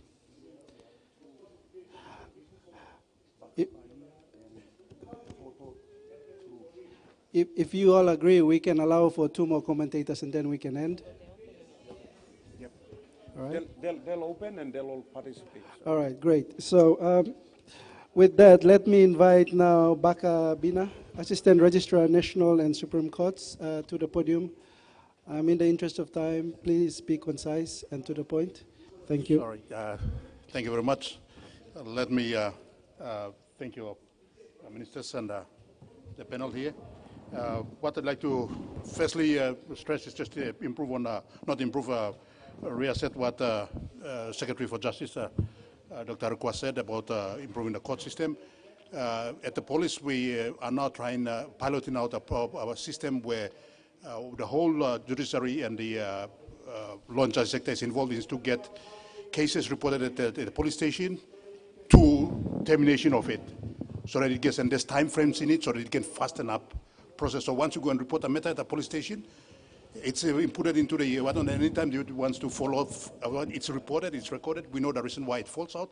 So it's about all matters, but at least for GBV, it gets mentioned and it gets progressing through. So that is one thing that is coming up. We're in a trial stage. We just got installed the satellite at the judiciary. So all of that is going to now work on fast. So we may, in the next couple of years, get systems in place for all of that. Let me just for one thing for Ms. Kisam, there is in the law, there is you can be able to, if you're having difficulty, there is the writ of habeas corpus that you can use in the national court when you have problems trying to get assistance from police. Go to the courthouse, get a writ of habeas corpus. The judge will order that person be brought into court. The police, how it finds its resources and whatnot, will bring that person into court. There's one thing that you can use, and that should be able to help you in getting perpetrators who are out there. So we've got a human rights track there at the courthouse that you can use. The human rights track is available at the forms and whatnot available at all the courthouses in the country. At the district courts, it's available. So you can go to the clerk, lodge a human rights complaint on a GBV. If you're not getting enough attention, go to the police to the courts. The clerk of courts at the district court or the assistant registrars at the courthouse can be able to get you attention on that one. So that's a provision that people having GBV issues can be able to use. Thank you very much. All right. So the final commenter, Mr. Otto Turo, you're up. Thank you. Podium is yours. Thank you, Stephen. Good afternoon, all. The issue of gender-based violence has been in this country for so long. I take this opportunity to actually thank our leaders to put this forum together so that we all can work together to end gender-based violence. Now, the referral pathways, as the director has mentioned, we have a referral pathway, but this referral pathway is not working well. It's kind of fragmented. In this forum, I think one of the resolutions we should pass is actually to have a clear line of referral pathway, where they start, where they end, who are the officers. Like in welfare, we have child protection officers who are skilled, trained. All reported cases of gender-based violence from mothers, including children, assisted by way of preparing. We prepare application for what is called an IPO. We have made a fairly big improvement in this area, I should say. Prior to the enactment of the FBA, Local Family Protection Act, mothers who seek protection, what we used to call restraining orders, used to apply using the provisions of the district court, sections 209 and 210. They have summons on the other side. And while the court is taking place, the abuse continues. Now we have the Family Protection Act. Once, if the complainant, the mother especially, can justify to the court that they should issue orders, the court issue orders without listening to the other side. Okay, that is a way forward for us. In this forum, one of the things we should do now is actually to make a clear path of referral pathways, and then resource that referral pathways, skill the officers or the case workers who are actually going to assist the mothers and children actually reporting to take protection orders to protect themselves. So basically, we in welfare, we have officers who are actually trained, not just in NCD, but throughout the country, and they're willing and ready to help, except that I think we need a clear pathway, the referral pathway, a clear pathway so that officers from welfare can actually assist and make the necessary referral, either most times to the court. Now, to the court, we actually prepare applications. I will end here, and again, this is my recommendation that we should now think about making a clear pathway, referral pathway, and actually fund the referral pathways and actually train and skill those we're working to actually assist mothers and children to get the protection they need. And we all work together to end the gender-based violence in this country. But for start, maybe we minimize. Thank you. So, ladies and gentlemen, with the interest of time, we will end here. I will pass now to the Master of Ceremony to take it forward. Thank you. All right, ladies and gentlemen, this brings us to the end of our session on building better referral pathway. Just housekeeping measures for safety, please. Minister, Honorable Master, you might, there's a hollow at the back of your chair, so just be careful. You might fall over. All right, thank you to all the co-chairs and panelists, the speakers, and of course all the commentators. Yes, we've got so much to discuss, but time is of essence and we have to call it an end now. I just would like to give an opportunity to the chairs. You might make one comment and then we should end our session. Honorable Rosso or Master? Okay, thank you, MC. And let me just, on behalf of the coalition, just thank all the speakers that have participated. And just listening to the depth of knowledge about their real stories about what's happening in the community and sharing those stories with us and making us increase our participation to a next level to ensure that this gender-based violence is addressed both holistically from the political level right down to the grassroots level so that we can address this once and for all. Thank you.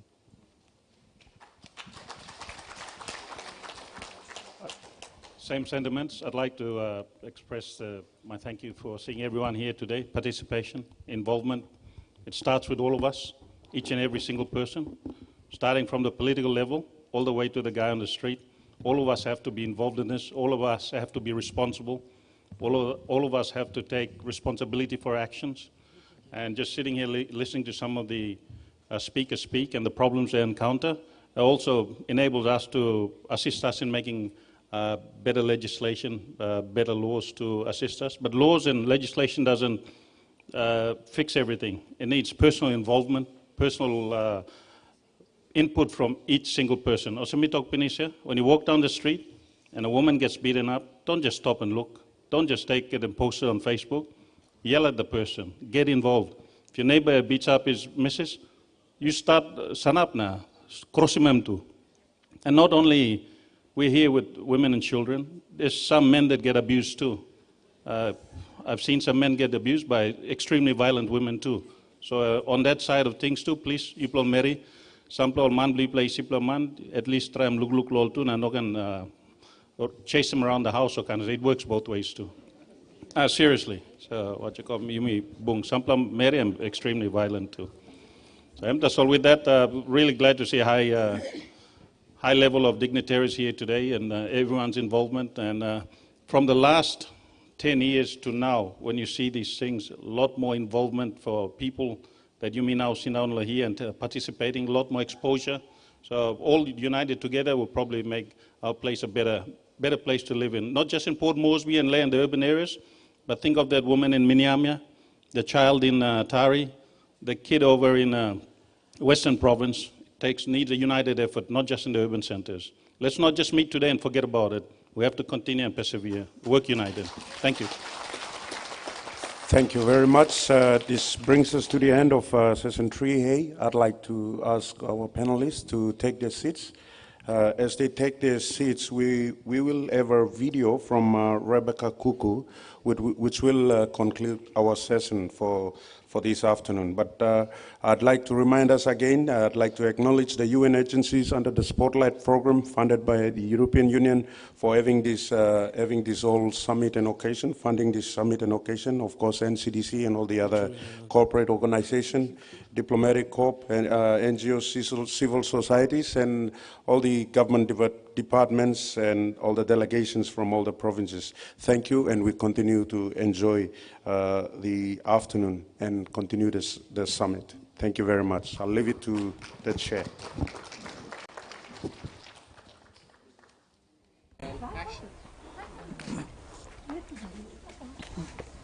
Good afternoon, everyone. My name is Rebecca Kuku, and I am a former senior reporter with the National Newspaper. I covered politics and security and did social issues in my free time. I also have a page on Facebook called Becky's World where I share people's stories on it and to also highlight the various issues that the country faces. As a journalist, I have always been passionate about GBV. 3 years ago, I walked out of a violent marriage. So I've been there, but I was a journalist. I was working. I had contacts and I had friends and family support. I thought of what other women who weren't working, who didn't have the context that I had, how were they going to walk out of such violent relationships? So over the years, I've written about women and the challenges they faced. And one of those main challenges is the referral pathway.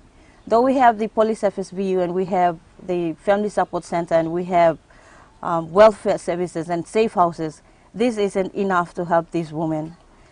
The police FSBU, the officers are not trained. They don't get any training to counsel, to help women.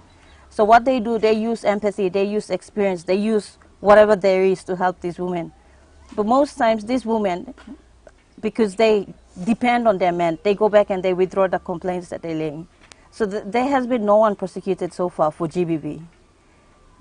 So the issue here is that, like, we have to adopt, like, it's time Papua New Guinea adopt the no-drop policy, that the one that's practiced in Fiji, where once a woman lays a complaint, it becomes the state's complaint. And that woman becomes a third party and she cannot go back and remove it. So in that way, we get to hold perpetrators accountable, we get to prosecute them, we get to set the bar. The other thing is that GBV is very high in settlements. And I grew up here. This is my home. This is Talai. And I've watched GBV happening. One of the reasons why is because of the level of education in the settlement, because of the unemployment in the settlements. Most women depend on their men. And at the end of the day, they can't get the breadwinner and throw him behind bars. So that is one of the challenges as well. So most times we say we need to empower women. We need education for women and girls is important. But I've come to realize that we need to start educating men and boys. It's time we empower men so that they become better men. If we prosecute them, we put them into jail, they will come out and the cycle will repeat itself. We have to change the perpetrators. We have to educate them. So for me, to improve the pathway would be to introduce the no-drop policy and also to empower men. It's time for us to change the message around. Instead of just empowering women, we have to start empowering men. We have to educate them. We have to run workshops and awareness and get men and boys involved more in the fight against GBV. And that's why we have these women at the back. And they are the reason why that we continue this fight against GBV.